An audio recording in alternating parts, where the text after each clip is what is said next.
नमस्कार, आप सभी का बहुत बहुत स्वागत है। मैं आपके साथ रोहित रंजन और मेरे साथ है मेरे सहयोगी पयोधी।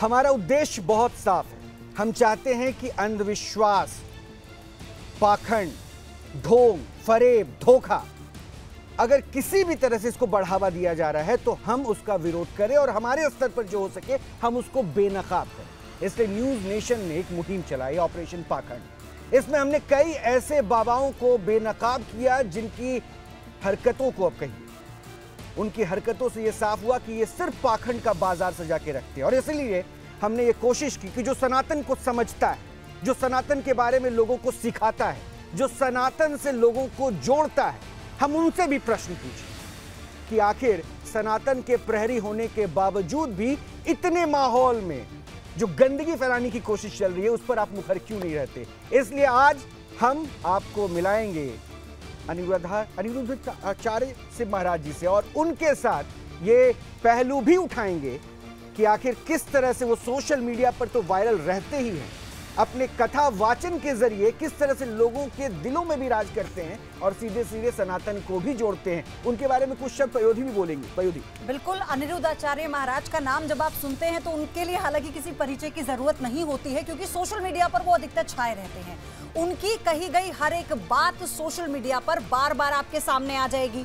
लेकिन सबसे बड़ी बात यह है कि अपनी किसी भी बात को लेकर वो पीछे नहीं हटते, वो बहुत अडिग हैं और वो ये कहते हैं कि जो मैं कहता हूं वो सनातन के समर्थन में कहता हूं।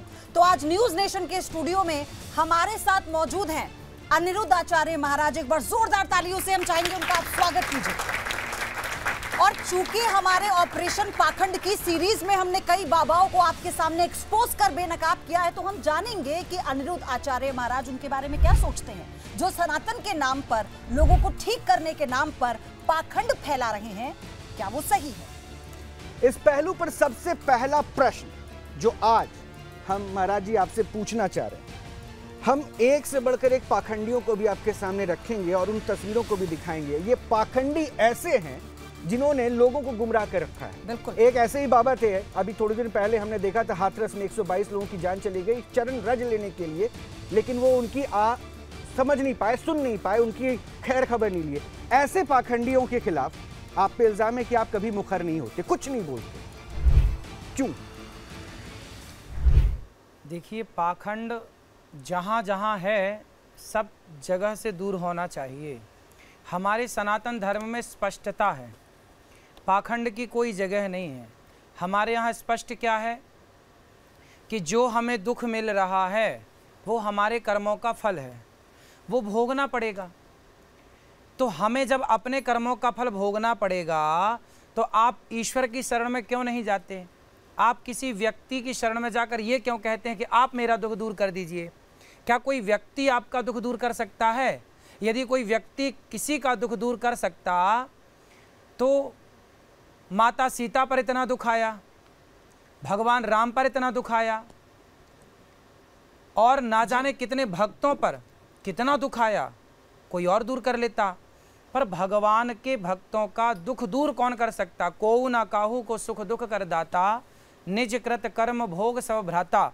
हर व्यक्ति अपने किए का फल भोगता है और भोगना ही, गीता में लिखा अवश्यमेव भोक्तव्यम। हर व्यक्ति को अपने कर्म का फल भोगना ही पड़ेगा।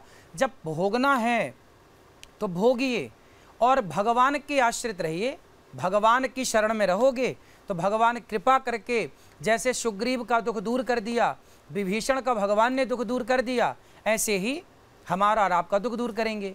कोई व्यक्ति आपका दुख दूर नहीं कर सकता, दुख तो भगवान ही दूर कर सकते हैं। लेकिन फिर भी उनकी शरण में लोग बड़ी संख्या में जा रहे हैं। मैं आपको एक वीडियो तो दिखाती लोगों की जिम्मेदारी यहाँ है ना कि वो कहाँ जा रहे हैं। अनिरुद्धाचार्य महाराज, हम आपको एक वीडियो दिखाते हैं, आप उसे देखकर बताइएगा कि ये कितना सही है और कितना गलत है। कंबल वाले बाबा हैं जिन्हें हमने एक्सपोज किया न्यूज नेशन पर और हमें हमारे समर्थकों, हमारे दर्शकों का अपार समर्थन मिला इस पर।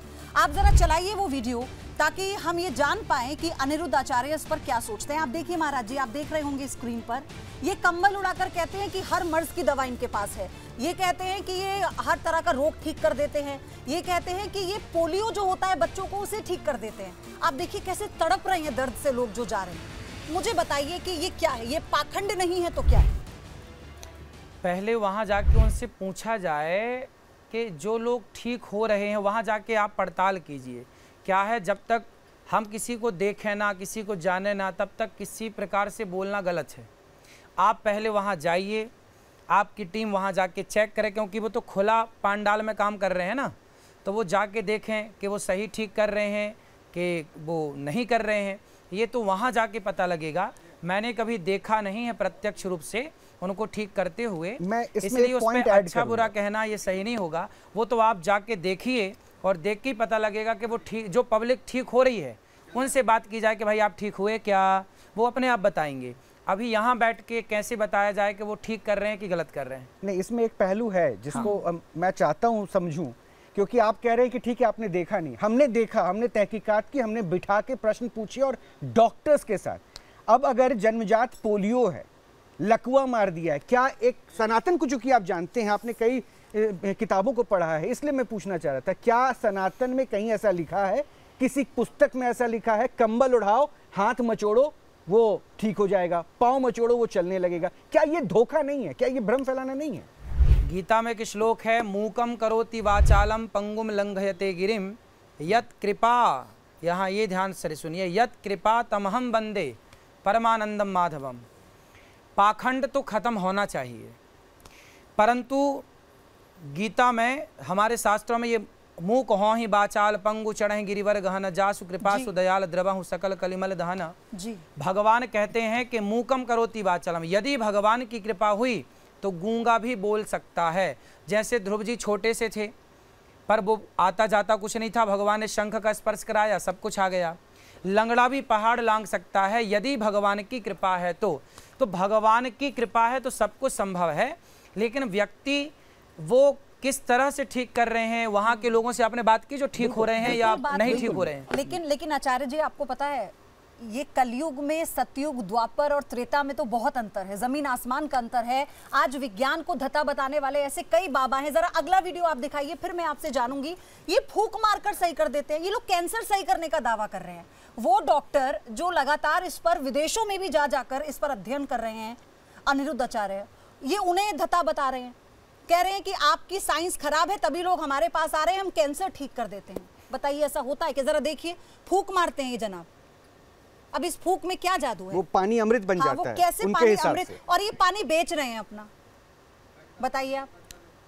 जो गलत है उसे तो बिल्कुल गलत कहा जाए। मैं क्या है जो आप सबको दिखा रहे हैं, मैं किसी से मिला नहीं, किसी से जानता नहीं, इसलिए किसी विषय में क्या बोलूं। लेकिन ये जो पाखंड है वो गलत है, पाखंड नहीं होना चाहिए और हमें इस पाखंड से बचना चाहिए। भगवान पे भरोसा करना चाहिए, जो करेंगे भगवान करेंगे। भाई कुंती बुआ के जीवन में, पांडवों के जीवन में संकट आया, 12 साल वनवास में दर दर ठोकर खाते रहे, उनके पक्षधर तो भगवान थे, फिर भगवान ने एक फूंक मार के ठीक कर देते। तो कर्मों का फल तो भोगना ही पड़ेगा, चाहे अर्जुन हो, चाहे गुरु द्रोणाचार्य हो, चाहे पितामह भीष्म को बाणों की सैया पे लेट के कर्मों का दंड भोगना पड़ा।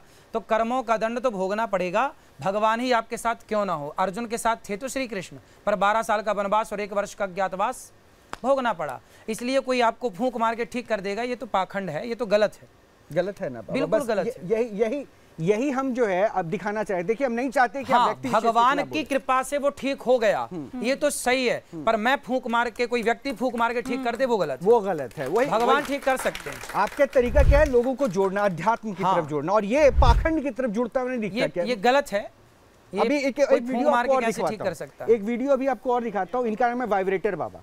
अब सोचिए ऐसे ऐसे बाबा हमारे बाजार में हैं जो अंधविश्वास का दुकान सजा के बैठे हैं, और लोग इतने भोले भाले कि इनके पास पहुंच जाते हैं।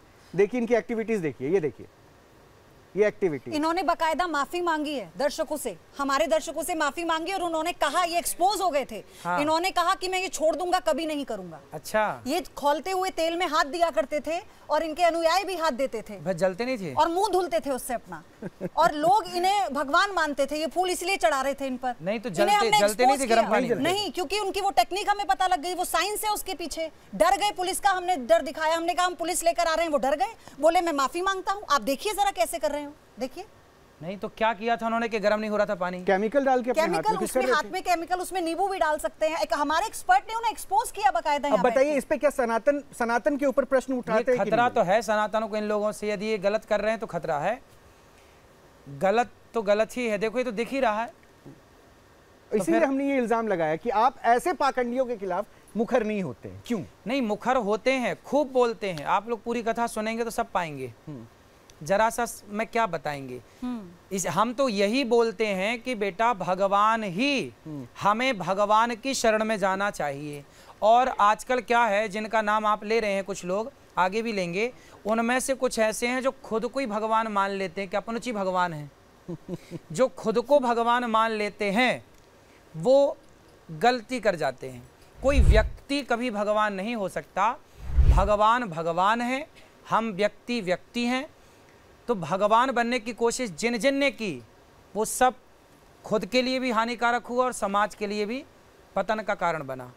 तो ये गलत है, खुद को भगवान ना माना जाए। और मैं कुछ करता हूँ ये दावा भी गलत है। जो करते हैं करते हो तुम कन्हैया, मेरा नाम हो रहा है, मेरा आपकी कृपा से, यही सत्य है। लेकिन आप ये देखिए ना कि एक डंडे वाले बाबा भी आए थे रोहित, आपको याद है? बिल्कुल, मैं प्रश्न को तो आगे लेके चलूंगा ही, बहुत सारे प्रश्न है मैं, लेकिन मूल जो है जहां से ये शुरुआत हुई ऑपरेशन पाखंड की, इसलिए मैं दिखा रहा हूं और आपके जरिए कम से कम ये संदेश जाए कि देखिए ऐसे चीजों को पाखंड कहते हैं। ये देखिए डंडे से इलाज चल रहा है। बाबा जरा इस वीडियो को देखिए, क्या ये इंसान को बीमार करने के लिए काफी नहीं? सोचिए डंडा कितनी ताकत के साथ उसके पेट में दबाया जा रहा है। देखिए इन पर ना गहराई से आप लोगों की टीम वहां जाए और पड़ताल करे तो निकलेगा। क्या है कि कुछ लोग एक्यूप्रेशर का सीख लेते हैं कुछ, जैसे एक्यूप्रेशर तो एक है, साइंस ही है। हाँ बिल्कुल। तो एक्यूप्रेशर का सीख लिए, किसी को आराम लगा तो उनको लगता है किसी चमत्कार का नाम दे दो, तो वो एक्यूप्रेशर को चमत्कार का नाम दे देते हैं और वो करते एक्यूप्रेशर हैं, पर नाम क्या है? चमत्कार। तो चमत्कार के नाम से लोग जुड़ते हैं, जाते हैं और उनका काम होता है। तो वो एक्यूप्रेशर, अब वो ये देखना पड़ेगा कि वो एक्यूप्रेशर का स्पेशलिस्ट है या नहीं। यदि है तब तो वो ठीक कर सकता है, यदि नहीं है तो वो और बर्बाद कर देगा। हाँ। नहीं बाबा देखिए इसमें क्या है ना, एक्यूप्रेशर शब्द अगर जुड़ा रहे तो परेशानी। वो कहते हैं कि हमें देवता ने वरदान दिया, दर्शन दिया और इसके बाद ये दिक्कत वहां से शुरू हो जाती है। हमारा खानदानी काम हो जाता है। भगवान ने उनको आशीर्वाद दिया पिताजी को और अब मुझे मिला, अब मेरे बेटे को देंगे। ऐसा होता है क्या? देवता तय कर लेते हैं क्या? देखिए देवता तो कुछ भी कर सकते हैं, लेकिन ये सारी चीजें जो आज दिख रही हैं समाज में इस तरह की, वो सारा समाज के लिए हानिकारक ही है। अपने अपने कर्मों का फल हमें जो मिल रहा है उसे भोगना चाहिए, उसके लिए अच्छे कर्म करना चाहिए, पाप से बचना चाहिए, यही ठीक है। और पाखंड से बचना चाहिए, जो आप कह रहे हैं वो ठीक है। पाखंड जो फैल रहा है चमत्कार के नाम पे, धर्म के नाम पे, वो गलत है। लेकिन अनिरुद्धाचार्य, आपके सत्संग में भी बड़ी दिलचस्प बातें होती हैं, लेकिन अभी जो हम आपको दिखाएंगे ना वीडियो, शायद मुझे लगता है आपको भी हंसी आ जाएगी। आपने ऐसा कभी नहीं सुना होगा। जल से, डंडे से, कंबल से तो ठीक है, कोई फोन से भी ठीक कर देता है सारे रोग। बिल्कुल ऐसे ही हम भी हैरान हुए थे। ये जो जनाब आप देख रहे हैं ना वीडियो में, इनको आप फोन कीजिए, ये 11 या 21 दिन की मोहलत देते हैं, फोन पर आपका हालचाल जानते हैं और ये कहते हैं कि आप इतने दिन में ठीक हो जाएंगे, फिर आप हमारे पास आइए। इनका कॉन्फिडेंस तो बहुत हाई है। ये हाई मतलब इन्हें पता नहीं कौन से भगवान से इनको फोन से कनेक्शन है, तो ये लोगों को ठीक कर रहे हैं। आपने कभी सुना था ऐसा? मैं तो आपके यहाँ आकर ही सब दर्शन कर रहा हूँ। सबके दर्शन तो आप ही दर्शन करा रहे हैं। हम कभी इन सब किसी से मिले नहीं हैं, तो जब मिले ही नहीं है किसी व्यक्ति से तो उनके बारे में कुछ भी कहना ठीक नहीं है मेरे हिसाब से। जी तो बाबा ये तो ऑपरेशन पाखंड की बात हो गई। हाँ। अब मैं आपके ऊपर जो आरोप लगते हैं, मेरे ऊपर आइए। क्योंकि जो विवाद आपके साथ जुड़ जाते हैं ना, लोग कथा सुनने आते हैं, आप भगवान के साथ जोड़ते हैं लोगों को और आपके साथ विवाद जुड़ जाता है और लंबी फहरिस्त है। तो शुरुआत करते हैं उन प्रश्नों का जो आपके साथ जुड़ा विवाद है। तो पहला प्रश्न जो बाबा के लिए है, महाराज जी के लिए है, वो जरा स्क्रीन पे लाइए। यह है, भक्तों को अंधविश्वास की राह पर आप ले जाते हैं। ये इल्जाम आपके ऊपर है। आप भक्तों को, इसके लिए मैं इसका प्रमाण भी दिखाता हूँ। ऐसा प्रश्न हमने क्यों पूछा, आप ही के कथावाचन का एक हिस्सा है, जरा वो सुनाइए। संतान नहीं होती, वो गाय को गेहूं खवाए और गेहूं जब उसके गोबर से वापस आए तो उसको धुल करके, उसे सुखा करके, उसको पीस करके उस आटे की रोटी बनाकर भगवान को भोग लगाकर वो रोटी खाने से संतान प्राप्ति होती है। तो इल्जाम ये लगा कि गोबर से जो गेहूं मिले उनको आप वापस बेचिए, उसके बाद उनको धोइए इससे संतान प्राप्ति होती है, यानी साइंस को पीछे कर दिया, गोबर की महत्ता को अंधविश्वास की राह पर आप लेके जा रहे हैं। इसे आप अंधविश्वास कहते हैं? यदि आप इसे अंधविश्वास कहते हैं तो आजकल बिल्ली की पोटी की कॉफी पी रहे हैं लोग, क्या वो श्रद्धा है? वो विश्वास है? आज के लोग बिल्ली की पोटी की कॉफी पी रहे हैं।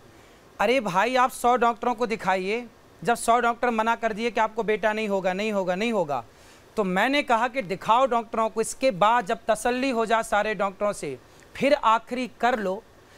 राजा दिलीप, भगवान राम के पूर्वज, कोई संतान नहीं थी, राम के वंश नहीं बढ़ रहा था, तब राजा दिलीप ने गौ माता की सेवा की। रघुवंशम में महाकवि कालिदास जी पूरी कथा विस्तार से लिखते हैं, आपने कभी महाकवि कालिदास का रघुवंशम पढ़ा हो तो उसमें आएगी। राजा दिलीप को गौ माता की सेवा करने से पुत्र प्राप्त हुआ, जिस पुत्र का नाम था रघु, जिनके नाम से रघुवंश चला। रघुकुल रीत सदा चली आई, प्राण जाए पर वचन न जाए। यदि राम का वंश गौ माता की सेवा करने से चल सकता है तो आपका और हमारा वंश भी गौ माता की सेवा से चल सकता है। और डॉक्टरों को दिखाइए 100 बार, जब मना कर दें तो गाय को जौ गेहूं खिलाओ, और गेहूं खिला करके जब वो गोबर गाय के पेट में जब तक वो दाना रहेगा तो वो एनर्जी से भर जाएगा। गाय कोई सामान्य नहीं है, गाय में शक्ति है। गाय में शक्ति ना होती तो गौमूत्र बाजार में ना बिकता, फिर कुत्ते का बिकता ना। लेकिन आचार्य जी, मैं पूरी बात कर दूं, गाय को गेहूं खिलाइए, फिर जब वो गोबर से बाहर आएगा तो उसे धुल करके उसे साफ करके 10 बार साफ करके सुखाओ, पिसाओ, फिर भोग लगा के भगवान जी को खाओ, तो निश्चित राजा दिलीप के संतान हुई गौ माता की कृपा से, तो आपकी भी हो सकती है। और आपने तो डॉक्टरों को चेक करा लिया ना 10 बार 100 बार, फिर आखिरी है। नहीं, मेरा यहाँ पे एक सवाल है आपसे। करिए। हमारे सनातन धर्म में तो ये चला आ रहा है कि जब आप अग्नि जलाते हैं तो पहले अग्नि को भोग लगाते हैं। हाँ। पहली रोटी बनाते हैं तो गाय की बनाते हैं क्योंकि वो हमारी माता है। बिल्कुल। लेकिन आप जो उपाय बता रहे हैं, मैं स्पष्ट करवाना चाहती हूँ आपसे कि आप ये पुत्र प्राप्ति बता रहे हैं, संतान प्राप्ति बता रहे हैं? संतान ही है बेटा, संतान ही है। संतान में चाहे पुत्री हो चाहे पुत्र हो। आपने कहा कि वंश चलाने के लिए जब सारे तो वंश बेटियां भी तो चला रही हैं। बता पाए जनक जी को सीता के नाम से ना जाना जाता है, तो जनक जी को किसके नाम से जाना गया? जनक जी के बेटे का नाम क्या था, आप बता ही नहीं पाएंगे कोई। जनक जी की बेटी सीता, और सीता जी से जनक जी को आज तक सम्मान मिल रहा है और लोग जानते हैं। लेकिन आप विज्ञान पर ज्यादा भरोसा नहीं करते, मुझे ऐसा लग रहा है। नहीं, क्यों नहीं करते? विज्ञान पे पूरा भरोसा। विज्ञान तो हमारे यहाँ पहले था, आज तो कुछ भी नहीं है। विज्ञान तो ऐसा था कि 1903 में राइट ब्रदर्स ने विमान बनाया। ये बात आप सबको पता है, साइंस में पढ़ाई जाती है कि विमान कब बनाया। 1903 में सफल परीक्षण हुआ। किसने बनाया? राइट ब्रदर्स ने बनाया। जबकि सत्य ये नहीं है, सत्य ये है कि 1885 में दलपदे जी ने पहला विमान विमान बना के उड़ा दिया था। ये बात भारत के बच्चों को नहीं बताई गई, वो हम बताते हैं। जो साइंस नहीं बता रहा है वो हम बता रहे हैं। हमारे यहाँ विमानों का आविष्कार कब हुआ? रावण के पास पुष्पक विमान था कि नहीं? सीता माँ को चुरा के ले गया दशरथ, जनक जी। और इनके पहले हमारे यहाँ करदम जी हुए, जिनके पास कामक नाम का विमान था। हमारे यहाँ ये टेक्नोलॉजी पुरानी है। आज क्या टेक्नोलॉजी है? सब कुछ पहले था। नहीं, लेकिन ऐसा नहीं है कि आज ही सब कुछ है, पहले के लोग मूर्ख थे, ऐसा नहीं। आचार्य जी, लेकिन ठीक है, आपने जो उदाहरण दिया वो तो हम सब जानते हैं, लेकिन आपको नहीं लगता कि आप चुनौती दे रहे हैं साइंस को? क्योंकि आप जिसकी बात कर रहे हैं ना, आज ही के दौर में उसी विज्ञान के जरिए टेस्ट ट्यूब बेबी भी होते हैं, आर्टिफिशियल इंसेमिनेशन भी होता है, सैरोगेसी भी होती है। ये कोई नया नहीं है, ये सब हो चुका है, सब कुछ हो चुका। बता दूं, माता देवकी गर्भवती हुई 7वीं बार। माता देवकी के गर्भ को निकालकर भगवान ने माता रोहिणी के गर्भ में डाल दिया ना, पता लगा कि गर्भ नष्ट हो गया, जबकि वो बलराम जी थे। आज जो गर्भाधान एक स्त्री के गर्भ को दूसरी स्त्री के गर्भ में डाला जाता है, ये विज्ञान जो आज का है, ये आज का नहीं, 5,500 साल पहले बलराम जी को माता देवकी के गर्भ से रोहिणी के गर्भ में ट्रांसफर किया गया था। ये टेक्नोलॉजी थी 5,500 साल पहले। दूसरा ये जो 100 कौरव थे ना, ये 100 कौरव कैसे हुए जो आप बोल रही हैं ना? ये सब पहले विज्ञान था। ऐसा नहीं कि पहले के लोग कुछ नहीं जानते थे, सब कुछ था। हाँ, जरूरत पड़ने पर उसका प्रयोग होता था, सब जगह नहीं होता था। आज सबके लिए पॉसिबल है, पहले विशेष चीजों में रखा जाता था। जब माता गांधारी गर्भवती हुई तो माता गांधारी के गर्भ से एक मांस का टुकड़ा पैदा हुआ। उस मांस के टुकड़े के 100 टुकड़े किए गए और घड़े में एक प्रोसेस व्यास जी ने रखा, एक प्रोसेस था, वो साइंस है एक प्रकार का। वो साइंस था उस जमाने का। 100 टुकड़े किए गए और रखा गया, और फिर उनसे जो सबसे पहला निकला वो दुर्योधन था। तो ये जो आज आप कर रहे हैं ना, ये सब पहले से था। ऐसा नहीं कि विज्ञान आज ही आया, पहले विज्ञान, हमारे वेद ही विज्ञान है। अगला आरोप हमारा विज्ञान से जुड़ा है। अगला आरोप भी आपसे जो लगा है वो विज्ञान से जुड़ा लगा है। जरा आरोप क्या लगा है वो दिखा दें हम महाराज जी को। आरोप लगा आपके ऊपर कि साइंस से आप खुद को बड़ा मानते हैं। क्यों? उसका प्रमाण देते हैं। पहले सुन लीजिए, आप ही का कहा हुआ है, एक बार वो आपको सुना देते हैं, फिर मैं उस पर प्रश्न दोहराऊंगा। सुनाइए जरा। मैं कुछ सवाल दाग दूंगा साइंस को, साइंस चुप हो जाएगा। आप बच्चे हैं, अभी वो बड़े सवाल मैं आपसे नहीं करूंगा, पर बहुत सारे सवाल मेरे पास हैं जो साइंस के पास नहीं है। कोई विज्ञान को जानने वाला यदि मेरे से आए और बात करे, मैं संतुष्ट कर सकता हूं उस व्यक्ति को, पर वो मुझे संतुष्ट नहीं। अब यही समझना, आप साइंस से खुद को बड़ा क्यों मान रहे हैं? मैं नहीं बोल रहा साइंस से मैं बड़ा नहीं, साइंस से हमारे वेद बड़े हैं। वेदों का बल है ना मेरे पास। अंगद जी लंका गए, पांव रख दिया, है किसी में हिम्मत तो हिलाओ। ये अंगद का बल थोड़ी था, ये तो राम जी का बल था। मैं जो बोलता हूं कि मेरा बल थोड़ी, मेरे वेदों का बल है, मेरे पुराणों का बल है, मेरे गुरुजनों का बल है, मेरा आध्यात्म का बल है। मैं उस बल से साइंस को चुनौती दे सकता हूं। साइंस बहुत अच्छा है, मैं भी साइंस का प्रयोग करता हूं। गाड़ी घोड़े पे मैं भी चलता हूं, एरोप्लेन में मुझे भी आना जाना पड़ता है। साइंस आज है, पहले नहीं था। मैं केवल इस बात का खंडन करता हूं कि साइंस ये ना समझ ले कि मैं ही भगवान हूं। साइंस अपने को ही ना प्रूव कर दे कि मैं ही ईश्वर हूं। अरे साइंस, आज साइंस है, क्या पहले साइंस नहीं था? ये जो टीवी है, ये जो कैमरे हैं, ये पहले नहीं थे? 5000 साल पहले भी ये कैमरे थे। लेकिन ये तो विकास का पहलू है ना ये। हाँ, बहुत अच्छी बात है। हम ये थोड़ी कह रहे हैं कि विकास ना हो, बेटा विकास तो होना चाहिए, लेकिन पुरानी चीजों को नकारा क्यों जा रहा? हम इससे खिलाफ हैं, क्यों नकारा जाए? भाई आप ये क्यों नहीं कहते? आप कहते हैं कि आज की टेक्नोलॉजी इतनी बिंदास है, इतनी अच्छी। अरे ये कहिए कि ये सब कुछ पहले था, बाद में लुप्त हुआ, फिर बाद में इसे प्रकट किया गया। जब गीता हुई, कुरुक्षेत्र में गीता चल रही थी, आंखों देखा हाल संजय धृतराष्ट्र को बता रहे थे कि नहीं? किस आधार पर बता रहे? क्या टेक्नोलॉजी नहीं थी? गीता चल रही है 200 किलोमीटर दूर, और हस्तिनापुर में बैठे बैठे संजय धृतराष्ट्र को बता रहे हैं। क्या ये विज्ञान नहीं था? मुझे दुख इस बात का है कि विमान का आविष्कार किया भारत ने, नाम लगा दिया राइट ब्रदर्स का, खिताब दूसरे देश के गले में चला गया। क्यों जाए? हमारी जो मेहनत है, हमारी जो शोध है, भारत का नाम क्यों नहीं आना चाहिए? हम साइंस को गलत नहीं कहते, हम तो खुद साइंस पर चलते हैं। पर इसको भारत खुद से आगे आना चाहिए था आचार्य जी। हाँ? अनिरुद्ध आचार्य, आपको खुद से आगे आना चाहिए, क्योंकि आप तो कह रहे हैं साइंस को चुप करा देंगे, तो आप चुप कैसे कराएंगे फिर? आपने इतनी शानदार घड़ी पहनी है, आप एक लग्जरी गाड़ी से दफ्तर तक पहुंचे हैं, बताइए। तो फिर ये भी तो आवश्यकताओं का ही तो असर है। मैंने ये कब बोला कि इसकी आवश्यकता नहीं है? मैं ये नहीं बोल रहा हूं कि आवश्यकता नहीं, मैं ये बोल रहा हूं जो भारत को नकारा जाता है। भारत को सपेरों का देश बोला गया, भारत को बोला गया कि ये तो अनपढ़ लोग हैं। अनपढ़? अरे हम इतने पढ़े लिखे थे कि हमारे आर्यभट्ट ने जब 0 दिया तब तुमने आगे की गिनती पढ़ने सीखी, और हमें अनपढ़ कह रहे हो।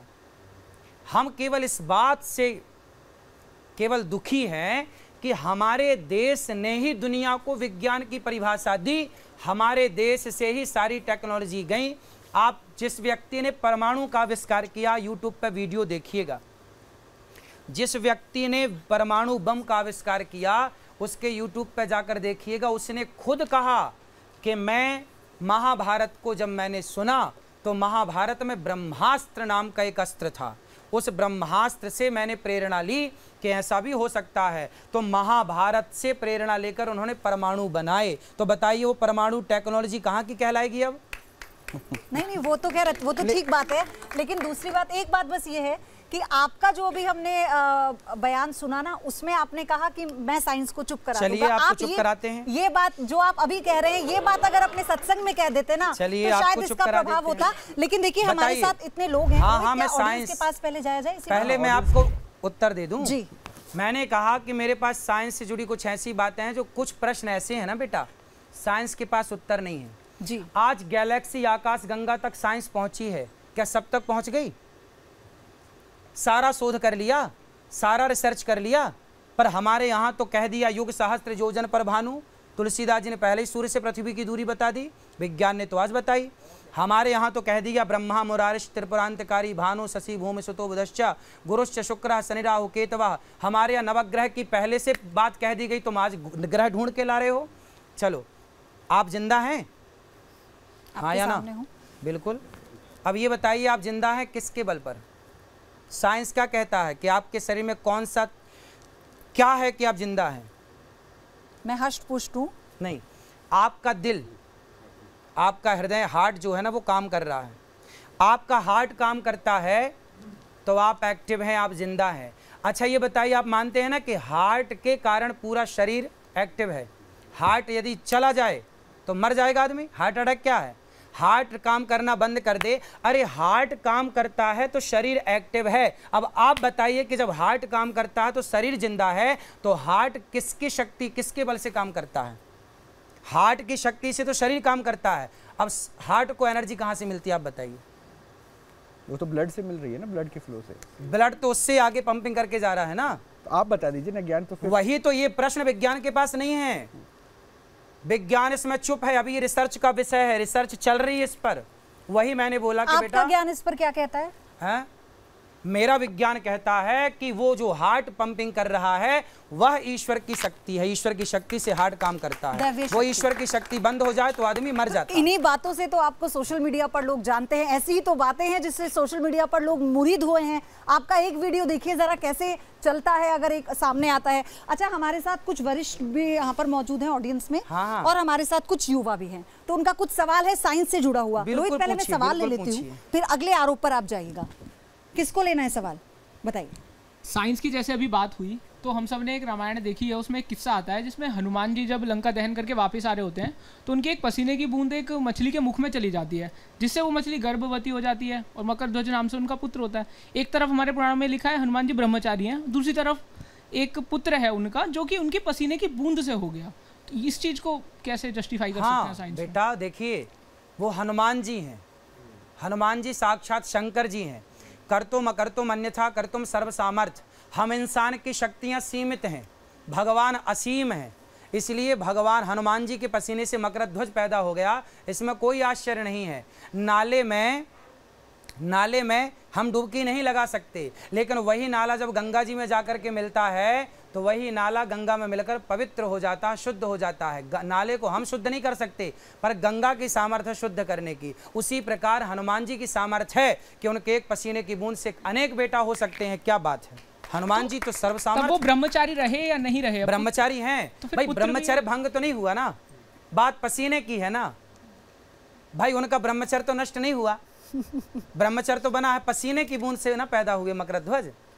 तो ये भगवान है बेटा। देखो, अब कृष्ण ने एक उंगली से पहाड़ उठाया, किसका सवाल है? तो क्या भगवान एक उंगली से पहाड़ बिल्कुल उठा सकते हैं? वो भगवान है। ठीक है, एक और सवाल हनुमान जी है ना, वो सब कर सकते हैं। बताइए। जो एक पहाड़ हाथ में रख के ला सकते हैं, एक हाथ से पहाड़, वो हनुमान जी सब कर सकते हैं।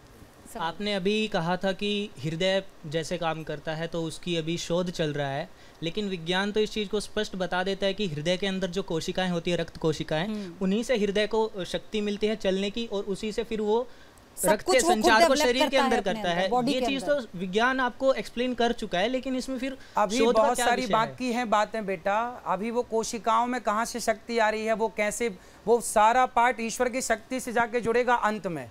जब डॉक्टर कह देते हैं ना कि अब आगे मैं तो ऑपरेशन ही कर सकता हूं, मैं तो इलाज ही कर सकता हूं, आगे भगवान के हाथ में है। अच्छा बताइए, उनको बात कराइए। हाँ। क्या डॉक्टर ये मानते हैं ना कि मैं कर सकता हूं ऑपरेशन, पर आगे भगवान पर छोड़ते हैं कि नहीं डॉक्टर? वो अपना प्रयास करते हैं, लेकिन अंत में डॉक्टर भी ईश्वर पर छोड़ते हैं कि नहीं?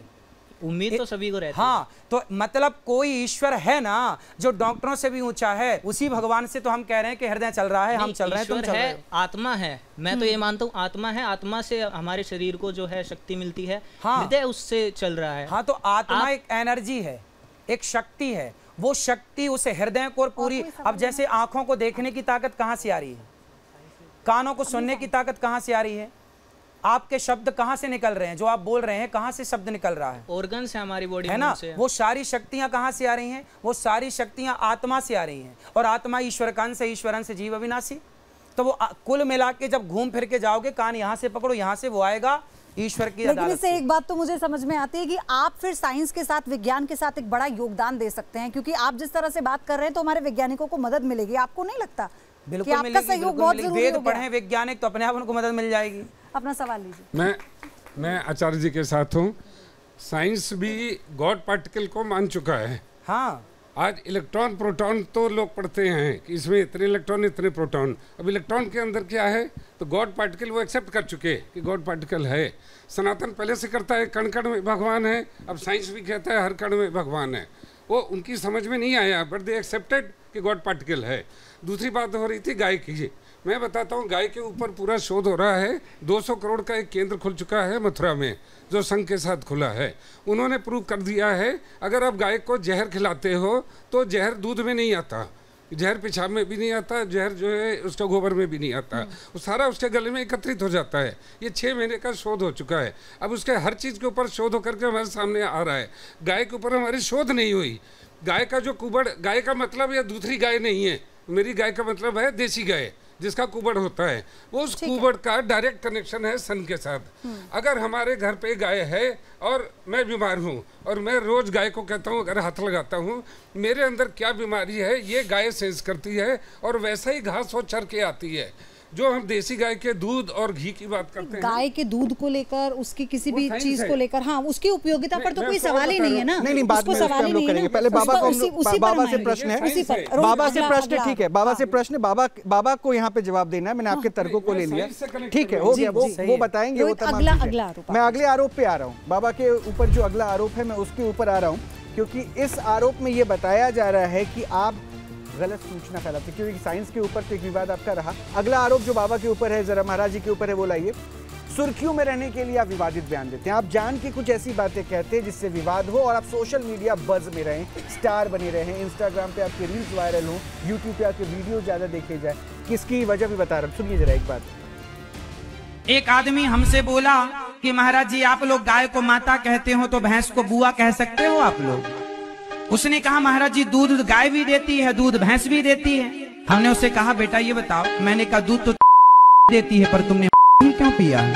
अब इन शब्दों को हमें बीप करना पड़ा क्योंकि ये हमें लगा कि ये सही नहीं है, लेकिन आप ऐसे बयान बोलते हैं। ना सोशल ऐसे मीडिया बयान पे ऐसा आता है क्यों? कि देखिए वो बात समझो, ये वीडियो बहुत पुरानी है। क्या है, जब बच्चा शुरू में खड़ा होता है ना तो रोटी को तोती बोलता है। रोटी को क्या बोलता है? तोती बोलता है। तो जब तोती बोलेगा तब ना रोटी बोलना सीखेगा। तो ये बहुत पुरानी वीडियो है, उस समय में शुरुआत थी और उस समय शब्दों की त्रुटियां हुई हैं, उसे मैंने स्वीकार किया है। तो वो शब्दों की त्रुटियां हैं। बाकी गाय का वहाँ पे महत्व मैंने बताया कि गावो विश्वस्य मातरा, गाय सबकी माता क्यों है। मैं आपको बताऊं, जब देश के प्रधानमंत्री वर्तमान में उस समय पंडित श्री लाल बहादुर शास्त्री जी हुआ करते थे, उस ज़माने में अमेरिका से गेहूं आया करता था। भारत में भरपेट खाने का आप अपने बाप दादों से पूछना, पहले भारत में भरपेट खाने की व्यवस्था नहीं थी, उपजाऊ पानी की सिंचित व्यवस्था नहीं थी, तो उपजाऊ नहीं थी। और तब हमारे पुरखों को गाय ने अपने दूध से, अपने घी से, अपने मक्खन से पाला है। तो जिस गाय ने हम सबके पूर्वजों को, पुरखों को पाला है, आज उस गाय पे संकट है, तो क्यों ना हम गाय को समर्थन दें और गाय की सेवा से जुड़ें। तो वहाँ गाय की बात को मैं पुष्ट कर रहा हूँ, उसमें शब्दों की त्रुटि हुई, उसके लिए मैं क्षमा चाहता हूँ, क्योंकि वो शब्द है, चूँकि समझाना कुछ था, समझा कुछ रहा हूँ, अर्थात बात कहीं और चली गई, वो गलत था। नहीं, विवाद इसलिए बोल रहे हैं क्योंकि आपके कई स्टेटमेंट है। मैं वो स्टेटमेंट अभी कोट कर रहा हूँ खाली। आपको महिलाओं के सुंदरता से दिक्कत है, आपने सीता मैया को भी कॉन्टेक्स्ट में लिया वो मेरे शब्द नहीं है, वो चाणक्य के शब्द हैं। अति रूपेण वै सीता लेकर अति काफी विवाद भी रावण, हुआ, जिसको लेकर काफी विवाद भी हुआ था। मैं आगे वो मेरे शब्द नहीं है। अति रूपेण वै सीता अति गर्वेण रावण अति सर्वत्र वर्जयत, यह लिखा है चाणक्य ने। ये चाणक्य नीति का पार्ट है। जब चाणक्य नीति आप पढ़ेंगे तो चाणक्य के वचनों को भी सुनना है भाई। हम तो देखिए, हम तो पढ़ते हैं ना, तो हम सबको, हम वेद पुराण ही नहीं पढ़ते, हम आज के झांसी की रानी को भी पढ़ते हैं, महाराणा प्रताप को भी पढ़ते हैं, शिवाजी को भी पढ़ते हैं, हम तो जी आज मुंशी प्रेमचंद्र जी को भी पढ़ते हैं, गबन गोदान पंच परमेश्वर भी पढ़ते हैं। तो जब सबको पढ़ेंगे तो चाणक्य को भी पढ़ेंगे। तो जो जिसकी बेस्ट बातें, अच्छी बातें होंगी वो परोसना है। वहाँ बात क्या बोली गई? अति भला ना बोलना, है ना। तो अति की बात आप में से कितने लोगों ने सुना? अति सर्वत्र वर्जयित, सुना ना। तो जब अति सुना तो ये बात किसकी, ये सूक्ति किसकी, ये चाणक्य की सूक्ति है। तो चाणक्य की आधी बात आप माने, अति सर्वत्र वरि, और आधी बात ना माने। चाणक्य का कहना है कि अति रूपेण वै सीता, ये मेरा विचार नहीं था, ये चाणक्य का विचार है। अगला तो लेकिन ये जो ऐसी आरोपों की फहरिस्त बहुत लंबी है अनिरुद्धाचार्य जी, तो आपसे एक एक करके सबका जवाब हम लेंगे और हम चाहेंगे ऐसे ही जैसे आप जवाब दे रहे हैं ना इतने मुखर होकर, ऐसे ही आप हर तो चीज पर स्पष्ट करें। आपके अगला आरोप क्या है जरा दिखाइए अनिरुद्धाचार्य जी पर। आप गलत सूचना फैलाते हैं, आप पर अगला आरोप है, तो पहले वो सुनवा देते हैं फिर आपसे जवाब देते हैं। आईफोन का नाम सुना है? सबसे बड़ा ब्रांड है ना आईफोन का। कोई भी प्रोडक्ट आप देखते हैं कटा हुआ एप्पल बना होता है, खाया हुआ। पता है ये कहां से आया है? हाँ, हमारे भारत में एक संत हुए हैं नीम करोली महाराज जी, नाम सुना होगा। नीम करोली वाले बाबा जी, सुना आपने कभी? एक संत हुए हैं हमारे भारत में बड़े दिव्य, नीम करोली वाले बाबा जी। उनके पास एक शिष्य आया अमेरिका का। उसने बोला गुरुजी हम कोई फैक्ट्री डालना चाहते हैं, बताओ क्या उसका नाम हो और क्या। तो महाराज जी के पास वहां एक एप्पल रखा हुआ था, सेब। तो महाराज जी ने सेब को खाया और खा के चेले को पकड़ा दिया, ये रहा तेरी फैक्ट्री का सैंपल। बस खाया हुआ एप्पल महाराज जी ने दिया उस अमेरिका के शिष्य को। उसने उस खाए हुए एप्पल को इतना बड़ा ब्रांड बना लिया कि आज पूरी दुनिया में सबसे बड़ा ब्रांड है उसका, एप्पल, आईफोन। अब एक बात मैं आपको बताऊं, ये जो आपने कहा, मैंने उस समय आपको सुना नहीं था, लेकिन आज से वर्षों पहले मैं भी ये मान के चलता था कि वो एप्पल बाबा ने दिया, क्योंकि आपने कथा कह दी और उसके बाद लोगों ने सुना दिया, तो ये भ्रम हो गया। हालांकि ये फैक्चुअली रॉन्ग है, क्योंकि उस समय नीम करोली बाबा समाधि ले चुके थे जिस वक्त स्टीव जॉब आए थे।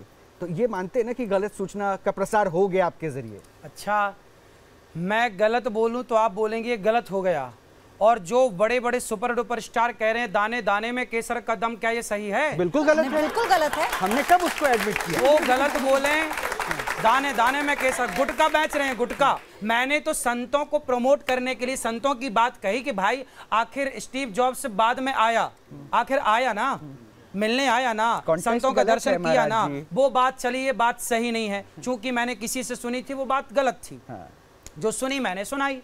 लेकिन ये बात तो सत्य है कि स्टीव जॉब्स आए, संतों के प्रति श्रद्धा रखे। जब इतना बड़ा मालिक आईफोन का, इतना बड़ा धनवान व्यक्ति जब भारत के संतों से जुड़ा है, तो आप भारत के होकर भारत के संतों से क्यों नहीं जुड़ते? ये बात कहने के लिए मैंने ये बात कही थी कि संतों से जुड़ो और संतों की सेवा करो।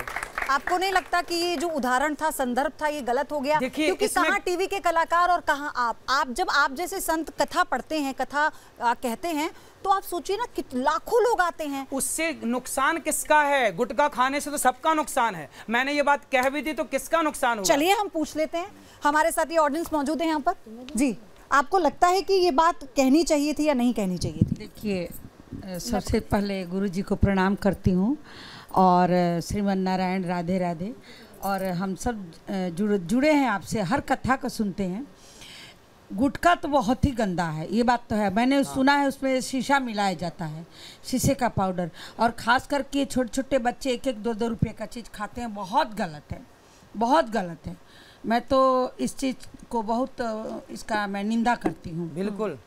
और ठीक कह रही हैं। साइंस देखिए, ज्ञान से विज्ञान है, विज्ञान से ज्ञान नहीं है। नहीं, मैंने कहा आप सुनती हैं ना महाराज जी को, तो महाराज जी ने जो बात कही वो कहते हैं कि मैंने सिर्फ ऐसे ही कह दी थी। आपको लगता है कि वो ऐसे ही कह देनी चाहिए थी या नहीं? नहीं, वो मैं तो ऐसा नहीं मानती। मैं मानती हूँ महाराज जी बातों के संदर्भ में देखिए, समझाने के जो जिस तरह से समझे। चलिए ठीक है, आप बताइए। तो सामने वाला गलत कर रहा है तो उसका मतलब आप भी गलत करोगे? अगर वो समुद्र में कूद के जान दे रहा है, चलो मैं कुएं में कूद जाता हूँ, ये लॉजिक बताइए। बेटा, ये लॉजिक नहीं है। ऐसा है, उस बात से किसी प्रकार की हानि नहीं है, तो उस बात से किसी का कोई नुकसान हो तो बताओ। नहीं, मेरा एक प्रश्न, भ्रम तो फैलाना गलत है। एक प्रश्न भ्रम नहीं है। अभी थोड़ी देर पहले आपने कहा, अच्छा ये बताओ बेटा, दीवार के कान होते हैं? सुनाओ आप। नहीं होते हैं? नहीं होते। नहीं। लेकिन तुम्हारे बाप दादे पुरखे तो कहते आए हैं, कहावत, भाई धीरे बोल, दीवार के कान होते हैं। वो कहावत है। हाँ, मैं बोल रहा हूँ ना, अनिरुद्धाचार्य, बात कराओ। ऐसी कई कहावत और मुहावरे हैं हमारे। बेटा ऐसा है, कहावत बोली गई ना, यदि कहावत सही है तो भाई मेरा भी तो मोटिव सही था कि संतों से जुड़ो, उद्देश्य ये था। वो बात सही थी गलत थी उस पर ना जाकर मेरा उद्देश्य क्या है कि भाई आज की युवा पीढ़ी को कहाँ जुड़ना चाहिए। जब स्टीव जॉब्स जैसे लोग संतों से जुड़े हैं तो आपको जुड़ना चाहिए। लेकिन झूठ और सच का एक बारीकी पैमाना होता है आचार्य। वो जैसा मैंने सुना मैंने सुनाया। नहीं, मुझे इस पे एक प्रश्न पूछना है पयोधी, उसके बाद फिर आप ऑडियंस लेंगे। अभी महाराज जी आपने कहा कि सीता मैया के ऊपर जो शब्द आपके थे जिस पे विवाद हुआ वो चाणक्य नीति से आपने पढ़ा तो आपने बता दिया। आपने वहां पर अपनी गलती नहीं मानी और ये कह दिया कि वो तो लिखा था आपने पढ़ के बताया। हाँ। और अभी आप ये कह रहे हैं जो गलत आपने इन्फॉर्मेशन दिया उसमें आप ये कह रहे हैं कि वो मुझे बताया गया संतों को जोड़ने के लिए मैंने कह दिया। तो मतलब दोनों बड़ा सरल हो जाता है। देखिए शब्दों के मामले में आपसे कोई जीत नहीं सकता, इसलिए ये रास्ता भी आप जीत सकते हैं। नहीं ये रास्ता भी आपने चुन लिया और साबित कर दिया कि वो गलत इन्फॉर्मेशन हो लेकिन मैंने जोड़ लिया। ये बता रहे ना फिर आप। तो ऐसा है कि देखो कुल मिलाकर के एक सही पक्ष रखना है। कोई बात चलो मेरे मुंह से वो बात निकल गई गलती है, पूरी बात तो गलत नहीं है। बिल्कुल बिल्कुल बिल्कुल गलत। उसका देखिए उसका उद्देश्य ये नहीं है कि मैं आपको आतंकवादी बना रहा हूं, मैं आपको गलत रास्ता दिखा। उसका उद्देश्य ये है कि आज की युवा पीढ़ी को संतों से जुड़े रहना चाहिए। यदि इस बात को कहने के लिए मुझे जरा आज कवि लोग क्या कहते हैं, छोटी सी बात को बड़े तरीके से उनको समझाया जाता है, तो मैंने भी अपने तरीके से समझाया कि भाई जुड़े रहो, है ना। इससे बोलते हैं छोटी सी बात को आप लोग उसे उसके भाव को समझिए, उसके शब्दों में ना जाओ। अनिरुद्धाचार्य जी भाव तो हम समझ गए। हाँ। लेकिन मुझे एक बात याद आई, आप जवाब दीजिएगा। जैसे आपने कहा ना कि मैंने तो साधु संतों के प्रति समर्पण के लिए कह दिया था। अब मान लीजिए आपकी बात को सुनकर कोई पाखंडी जिनको हम एक्सपोज कर रहे थे वो भक्तों को बोले लो सेब मैं एक बाइट लेकर देता हूँ, ले जाओ, इसे रख लेना, इसे खा लेना, सब दुख दूर हो जाएंगे। वो नीम करौली बाबा बन जाएंगे कि वो स्टीव जॉब्स बन जाएंगे लेने वाले। तो आप देखिए ना, आप देखिए ना, डंडे से इलाज करवाने वाले भी हैं, कंबल से इलाज करवाने वाले भी हैं, तो झूठा सेब खाने वाले क्यों नहीं होंगे? हो गया जो हो गया, बार बार थोड़ी होते, स्टीव जॉब्स बार बार हो जाएगा। अच्छा ठीक है, आप अपना सवाल लीजिए। तो महाराज जी आप कह रहे हैं जैसे कि आज की युवा पीढ़ी को आप संत धर्म की तरफ से जोड़ने के लिए मतलब किसी बात को आप बोल दे रहे हैं कि स्टीव जॉब्स को सेब खा के दे दिया तो उन्होंने कंपनी बना ली। तो अब जैसे आज की युवा पीढ़ी जब थोड़ी सी बहुत कुछ बातें जान जाती है तो वो आजकल मतलब बाबाओं की कई बातों का थोड़ी बहुत रिसर्च करती है और फिर बाद में पता चले कि ये तो झूठ है, ये कभी हुआ ही नहीं, तो क्या वो जुड़ने के बहाने ज़्यादा टूट नहीं रहे? बेटा बाबाओं पर रिसर्च करते हो कि झूठ बोलते हैं, कभी सुपर डुपर स्टारों पर रिसर्च कर लिया करो कि गुटखा खिला रहे हैं, पैसों के लिए कुछ भी कर डर के आगे जीत है, वो पेप्सी कोका कोला मैच के वही तो बात है, बर्बाद कर रहे हैं। वो तो एक्टर हैं, वो फिल्मों में कुछ और नहीं, तो वो एक्टर हैं, वो गलत करें वो सही है, वो गलत करें तो मैं मानता ही नहीं, मैं आपकी बात मानूंगा ना। हाँ, तो मेरी बात ये मानो कि संतों से जुड़े रहो बस, वो तो मैं मानता हूँ। ये एक सामाजिक ताना बाना है, ये सामाजिक ताना बाना है अनिरुद्धाचार्य, और इसमें सबका अपना किरदार है, सबका अपना योगदान है, तो आपका अपना योगदान है, इसकी तुलना तो आप किसी से नहीं करेंगे। हाँ, फिर हमें अगले आरोप पर जाना है। मेरे भाई संतों से जुड़े रहने में हमें क्या सिखाता हूँ, देखो मैं खुद माताओं की सेवा करता हूँ, 280 माओं की। जब मैं माओ के पांव दबाता हूँ ना, अभी देखो आपने इतने आरोप लगाए पर आपने अभी तक ये नहीं बताया कि अनिरुद्धाचार्य वृद्ध माओ के पांव दबाता ताकि बच्चे सीखे पांव दबाना। आपने हर चीज माइनर चीज नेगेटिव चीज उठाई है। आपकी सारी चीजें हमारी रिपोर्ट में आएंगी, आप निश्चिंत रहिए। चलिए आपकी, क्योंकि आरोपों पर ही जवाब लिया जाता है, अच्छाइयों पर नहीं।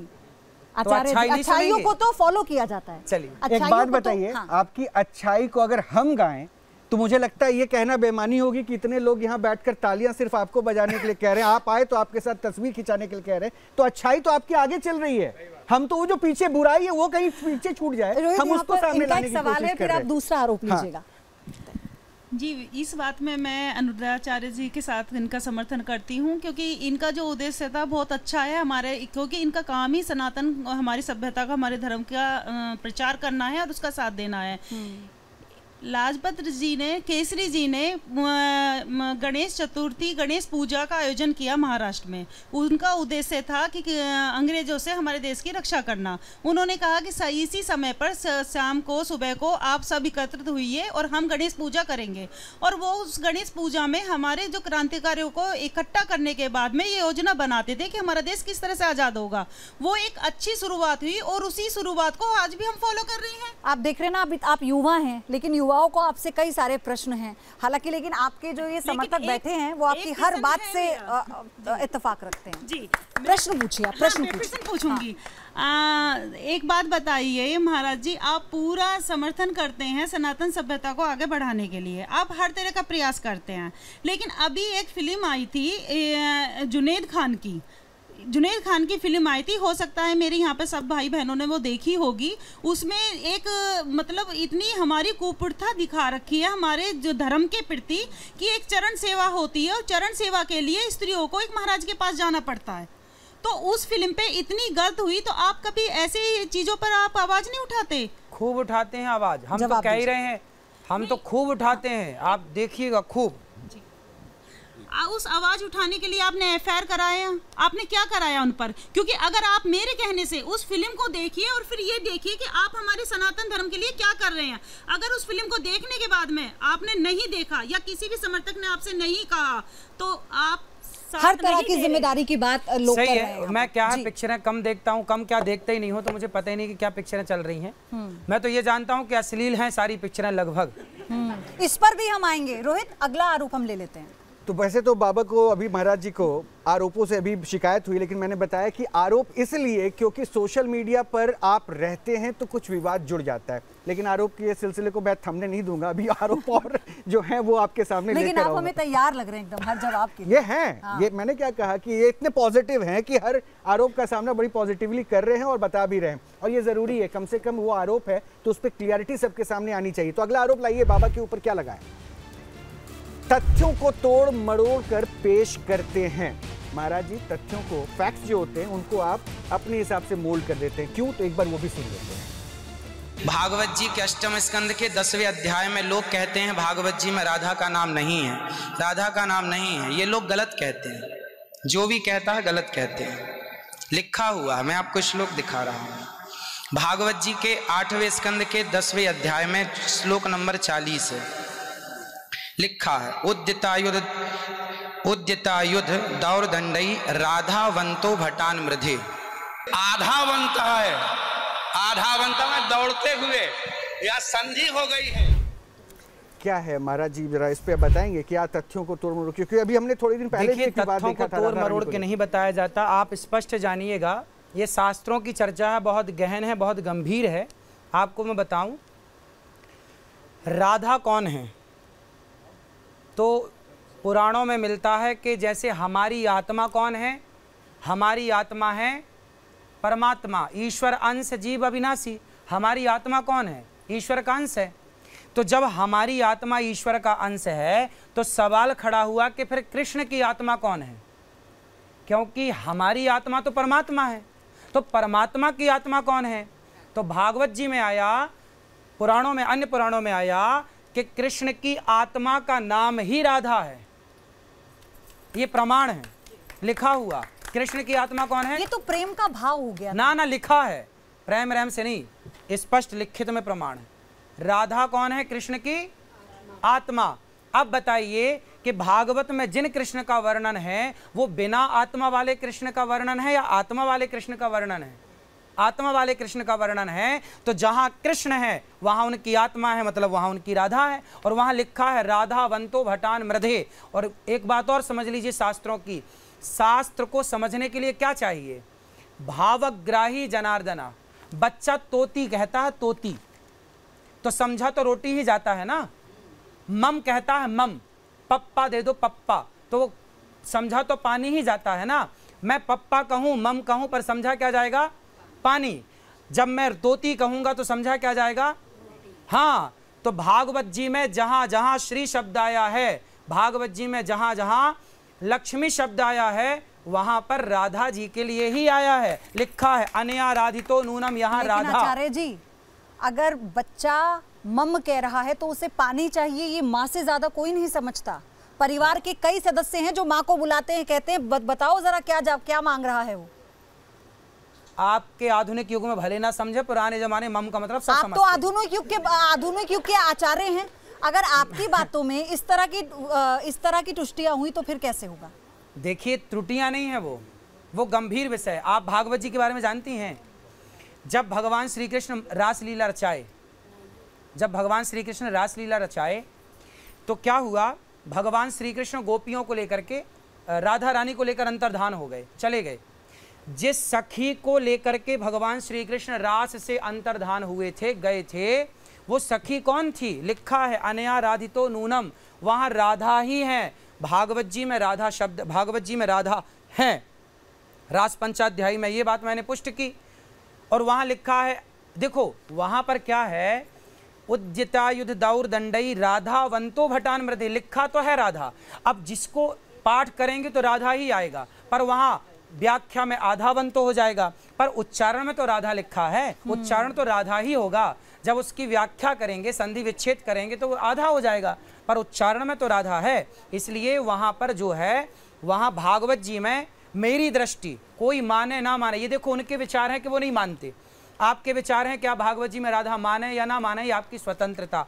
पर मेरी स्वतंत्रता कहती है, मेरे गुरुजनों का आदेश कहता है कि भागवत जी में राधा है, क्योंकि कृष्ण के प्राण राधा। आपके तो लाखों अनुयायी हैं, हाँ। लेकिन जब हम कथा वाचन की बात करते हैं तो और भी ऐसे कथावाचक हैं तो राधा जी को भी अलग अलग तरीके से बताते हैं। वो तो ये भी कहते हैं कि राधा जी तो वृंदावन से थी ही नहीं, बरसाने से नहीं थी वो, तो ये सब वो तो ये सब भी कहते हैं। तो फिर जैसे आपने कहा ना अभी आचार्य जी की, ये तो मेरा ज्ञान है, ये मेरे अपने गुरुओं से सीखा है, तो वो भी यही कहते हैं। भाव, ये ज्ञान का मतलब भावग्राही जनार्दना।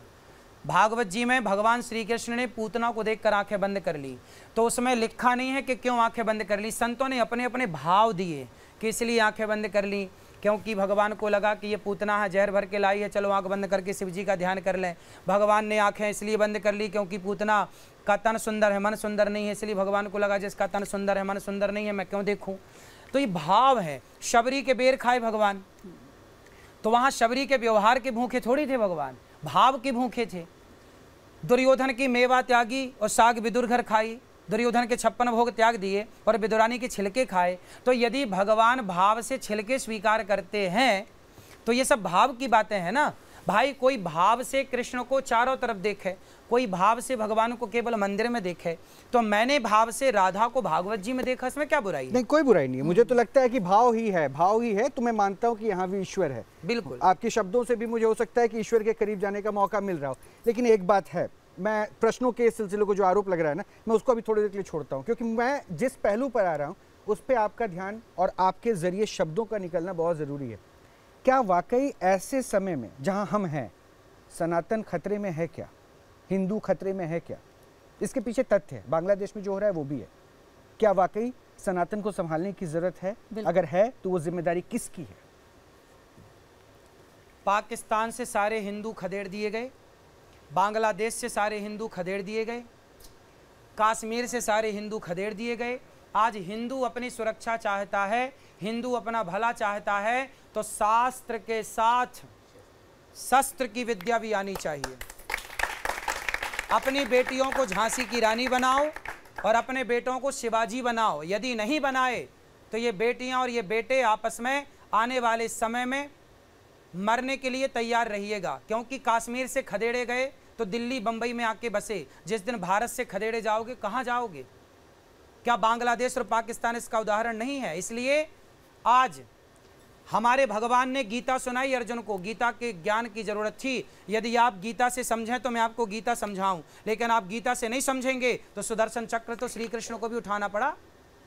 यदि कृष्ण को सुदर्शन चक्र उठाना पड़ा तो इन बहन बेटियों को भी झांसी की रानी बनना पड़ेगा अपनी रक्षा के लिए। आप भी सीख लीजिए ये बात। नहीं, लेकिन क्या आप कह रहे हैं कि सनातन को हथियार उठा लेना चाहिए? क्यों? हमारे तो शंकर जी त्रिशूल लेके चलते हैं, हमारे तो हनुमान जी गदा लेकर के चलते हैं, हमारी तो दुर्गा तलवार लेकर के चलती हैं। क्यों? हमारे तो भगवान ही कह रहे हैं बांसुरी बजाने से काम हो जाता, तो चक्र उठाने की क्या जरूरत थी श्री कृष्ण को? जहां जब आदमी बातों से ना समझे तो फिर उठाने पड़ते हैं। कानून का क्या होगा? कानून क्या हुआ? कानून का बांग्लादेश में है तो कानून, वो तो बांग्लादेश है ना, हम तो भारत में। अरे भाई, तो क्या हुआ कानून का? जब कश्मीर से खदेड़े गए तब कहाँ था कानून? कश्मीर से खदेड़े गए तब भी तो कानून था, पुलिस थी, सेना थी। किसकी रक्षा हुई? सारे पंडित खदेड़ दिए गए। जिस दिन आएगा ना तो कानून धरा रह जाएगा। लेकिन इस बीच ये भी आपको नहीं लगता कि धर्म पे नाम पर उकसावा भी होता है? बांग्लादेश को देखने के बाद यहाँ पर ऐसे कह दिया जाता है। कैसे? हम तो आपकी रक्षा के लिए कह रहे हैं झांसी की रानी बनो।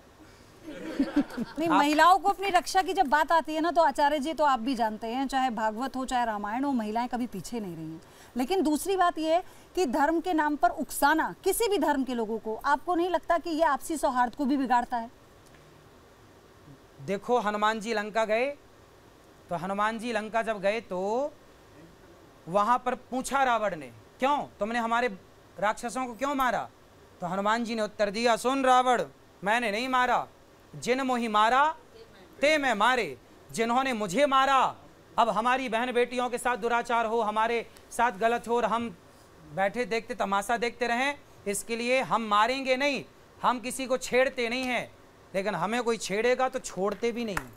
अच्छा, आपकी ये बात सुनकर तो हो सकता है कि कई लोग हथियार उठा लें गुरु जी, आपकी इन बातों को सुनकर हो सकता है कई लोग हथियार उठा लें, लेकिन आप फिर क्या करेंगे? ये बोला है कि पहले गीता पढ़ो, गीता पढ़ोगे, शास्त्र पढ़ोगे तो शास्त्र ये बताएगा कि हथियार कब उठाएं कब ना उठाएं। हथियार का ज्ञान तो रखो, पर भाई पे उठाएं कि ना उठाएं, भाई पे क्यों उठाएं, अपनों पे क्यों उठाएं? हथियार उन पे उठाओ जब आपके देश पर संकट आए, आतंकवादी सामने खड़े हों और आपकी बहन बेटी की आबरू लुट रही हो, उस समय आपको हथियार से बात करनी चाहिए, वहां गीता काम ना आएगी।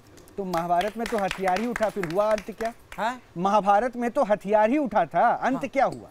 हाँ, तो अंत जीत हुई सत्य की, तो मतलब पांडवों की। मतलब आप इस बात को सही कहते हैं कि अगर रक्षा में खून बहता है तो बहे? भाई, रक्षा में तो बहाना ही पड़ता है सरकार। कश्मीर से भागे तो थे, क्यों भागे? बांग्लादेश से क्यों भागे? मेरा मन क्या है, मैं चाहता हूं कि भागो मत, डटकर सामना करो, कहां भाग के जाओगे? इसलिए लड़ो, लड़ना सीखो अपने अधिकार के लिए। पांडवों ने अपने अधिकार की लड़ाई ना लड़ी होती तो क्या सीधे मुंह कौरवों को दे देते राज्य? फिर सीधी बातें कोई नहीं सुनता। लेकिन एक पूरा जीवन बीत जाता है उस सच्चाई की लड़ाई में, इससे बेहतर है कि मध्यस्थता कर कर अगर आपसी बातचीत से सौहार्द बन जाता है तो फिर क्या दिक्कत है? ये भी एक विकल्प है ना। हम थोड़ी कह रहे हैं कि लड़ो। पांडवों का जीवन संघर्ष पूर्ण था, कहीं भागे, गए तो थे शांति कहीं भागे, लाक्षागृह में आग लगा दी, फिर जान बचा के भागे, फिर कहीं छिपे, फिर वहां सतपुड़ा की गुफाओं में चले गए, तो कहाँ जीवन जिया उन्होंने? फिर यही हुआ ना। लेकिन अगले आरोप पर आते हैं, क्योंकि आपसे तो ये बातचीत बीच बीच में हमारी चलती है। कौरवों को समझाने श्री कृष्ण गए थे शांति का प्रस्ताव लेकर, कहा था दुर्योधन 5 गांव दे दो, बोला सुई की नोक बराबर नहीं दूंगा। जब नाश मनुज पर छाता है पहले विवेक मर जाता है। दुर्योधन की विनाश काले विपरीत बुद्धि। इसलिए हम सनातनी हैं, हम किसी को मारते नहीं हैं बेवजह। हम गीता से समझाएंगे आपको, भैया गीता समझेगा, रामायण से समझेगा, नहीं समझेगा फिर बता कैसे समझेगा। चलिए अगले आरोप की तरफ बढ़ते हैं। आपके जो आरोपों की लिस्ट है, फहरिस्त है, उसमें से अगला आरोप दिखाइए अनिरुद्ध आचार्य पर क्या है। तो आचार्य जी, आप पर अगला आरोप है दलितों और अंतर जातीय विवाह का विरोध आप करते हैं, और हम आपको सुनवाते हैं, फिर हम आपसे जवाब देते हैं। सुनवाइए। विवाह वैश्यों में और शूद्रों का विवाह शूद्रों में, क्या कभी शेर पैदा हो सकता है? फिर जिसका कोई नियम नहीं है। और तुम अच्छे घर की बहू बेटी हो, कल को तुम मां बनोगी, लड़की ब्राह्मण है और पिता शूद्र है। अब जो तुम्हारी औलाद होगी, संतान, तुम उसे क्या नाम दोगे? वो ब्राह्मण कहलाएगा कि शूद्र कहलाएगा? बताओ। ना वो पूरा ब्राह्मण हुआ, ना वो पूरा शूद्र हुआ, वह हो गया वर्ण संकरी। वर्ण संकरी मतलब विचारों की संकीर्णता, छोटे विचार वाला, छोटी बुद्धि वाला। ऐसे कैसे आपसी सौहार्द आएगा? देखो, ऐसा है, हमारे यहाँ तो यही परंपरा बनी, जितने यहाँ बुजुर्ग लोग हैं वो सब ये जानते हैं कि हमारे यहाँ विवाह तो पानी पियो छान के, विवाह करो जान के, है ना। विवाह के समय पे बहुत पड़ताल होती है, तुम्हारा गोत्र क्या है, तुम्हारा नाम क्या है, तुम्हारे बाप दादों का नाम क्या है। भाई ये विवाह है, कोई बाजार नहीं है कि हम आलू बैगन खरीद रहे हैं। बेटी के लिए जीवन भर के लिए लड़का चुन रहे हैं, लड़की चुन रहे हैं, उसके लिए ब्राह्मण एक विचारधारा है। ब्राह्मण की विचारधारा वाली लड़की हो, ब्राह्मण की विचारधारा वाला लड़का हो तो दोनों का बढ़िया चलेगा। क्षत्रिय विचारधारा की लड़की हो, क्षत्रिय विचारधारा का लड़का हो, ये विचारधारा। ब्राह्मण क्या एक विचारधारा, क्षत्रिय क्या एक विचारधारा है, एक व्यवस्था है। और ये व्यवस्था क्या है कि ब्राह्मणों का विवाह ब्राह्मणों में, क्षत्रियों का क्षत्रियों में, वैश्यों का वैश्यों में। ये यदि हो गया तो क्या होगा, वर्ण संकरता फैलेगी। पुराणों में लिखा है कि भय वर्ण संकर सब भिन्न सेतु सब लोग, रामचरितमानस में उत्तरकांड में लिखी है ये बात कि भय वर्ण संकर सब। आज लगभग लोग वर्ण शंकरी हो रहे हैं, और वर्ण शंकरी जब होंगे तो क्या होगा, पितर तुम्हारे पानी नहीं लेंगे तुमसे। श्राद्ध करने का अधिकारी वो बालक नहीं होता जो वर्ण शंकरी होता है। तो जो परंपरा है उन्हें फॉलो करना है। आज की आधुनिकता के नाम पे ये नहीं कि जो अच्छा लगा, माई लाइफ माई चॉइस का है भैया। भाई थोड़ी कोई परंपरा भी है कि नहीं? यदि सारी चीज़ें माई लाइफ माई चॉइस में आ जाएंगी तो फिर परंपराओं का, संस्कारों का क्या होगा? तो वो चीज़ें भी तो आपको ही बचा के चलनी। सुनो, गुलाब होता है, यदि वाइट कलर के गुलाब को रेड कलर के गुलाब से मिक्स किया जाए, दोनों की कलम जोड़ी जाए, तो उससे जो गुलाब होगा ना वो तीसरे कलर का होगा। ये बात आप मानते हैं? उसी तरह कि ब्राह्मण और क्षत्रिय से दोनों के मिलन से जो संतान होगी वो तीसरी कहलाएगी ना, वो ब्राह्मण ना क्षत्रिय, वो वर्ण संकरी कह। इस वर्ण संकरता से बचना है। आज हमारे देश में मुगल आए तो क्या मुगल स्त्रियों को लेकर आए थे? वो सारे मुगल आए और भारत की स्त्रियों पर अत्याचार किया, और भारत की स्त्रियों से उन्होंने संतान उत्पत्ति की, और फिर उनकी संतान आज जितनी है लगभग ये सारी वर्णशंकरी हैं। वो आज भारी है, वो परेशान कर रहे हैं पूरे देश में, दंगा और फसाद की स्थितियां उत्पन्न होती हैं कई बार। प्रश्न है महाराज जी इसी पॉइंट पे, क्योंकि भी एक सवाल मैंने पूछा था, हिंदू खतरे में सनातन के लिए जुड़ना, एक साथ इकट्ठा होना। दूसरा पहलू आपने कहा कि आप समाज को तोड़ते हैं, ये आरोप आपके लग गया। अगर सनातनी इकट्ठा है तो फिर आपके शब्दों से तो भी ऐसा लग रहा है कि आप जो है वर्णों में उसे बांट दे रहे हैं, जातियों में बांट दे रहे हैं। मैं नहीं, जातियां कोई मैंने नहीं बनाई। वेदों में लिखा है ब्राह्मणों से मुखमासीद बाहु राजन्यः कृतः उरु तदस्य जद वैश्यः पदभ्यांगुं शूद्रो अजायत।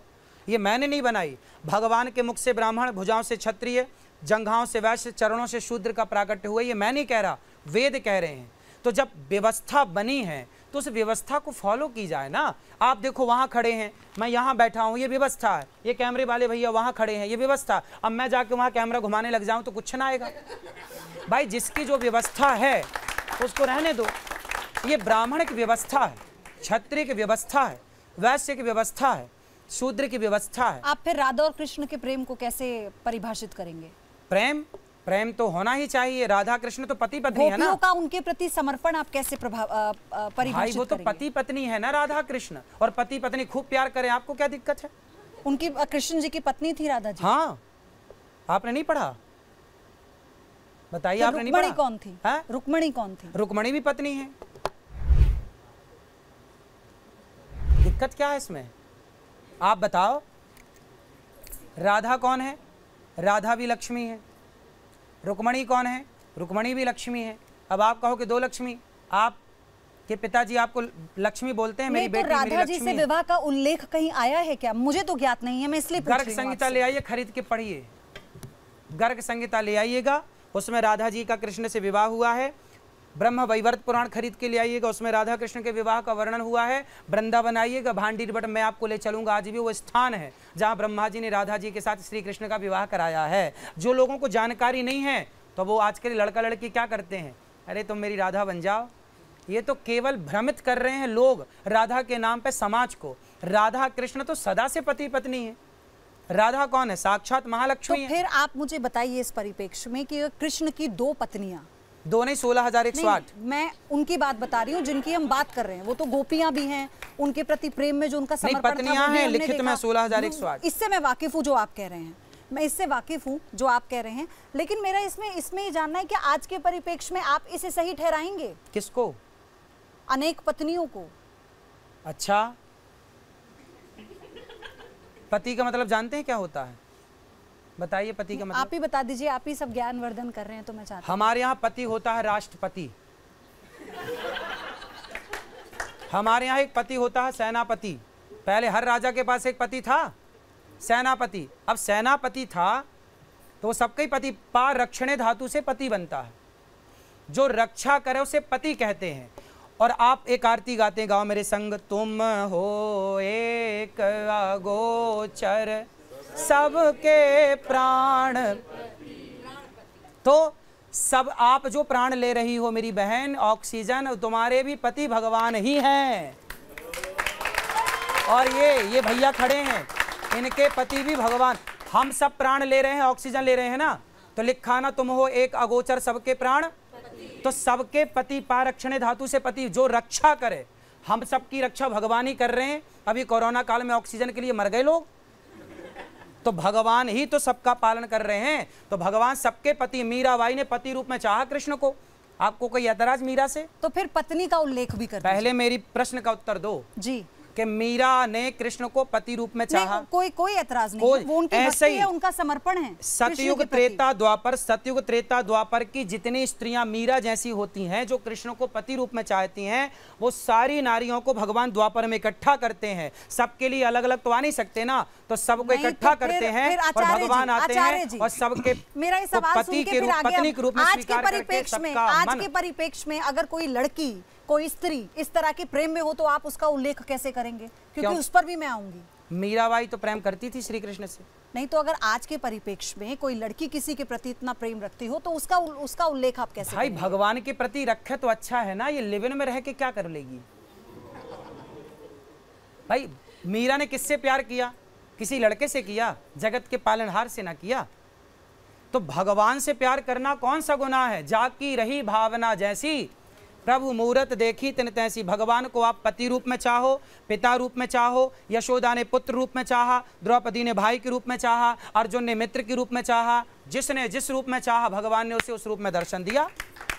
तो पति रूप में चाहा, पति रूप में मिल गए। गोपियां पति के रूप में। अगला आरोप ले लेते हैं, फिर इसी बात को यहीं से आगे बढ़ाएंगे। रोहित, देखिए, आरोप जो है वो एक बार बाबा के सामने रख दिया जाए, महाराज जी के सामने रख दिया जाए, क्योंकि मैं तो उस आरोप के साथ एक पॉइंट और ऐड करूंगा। हाँ। युवाओं के प्यार के विरोधी हैं, युवाओं के प्यार के विरोधी। देखिए, प्रश्न का जवाब आप लगातार दे रहे थे और युवा बहुत सारे हैं जो आपको सुन रहे हैं। ऐसा क्यों? और उसके पीछे एक तर्क भी है। बाबा क्या कहते हैं वो सुन लीजिए, महाराज जी क्या कहते हैं।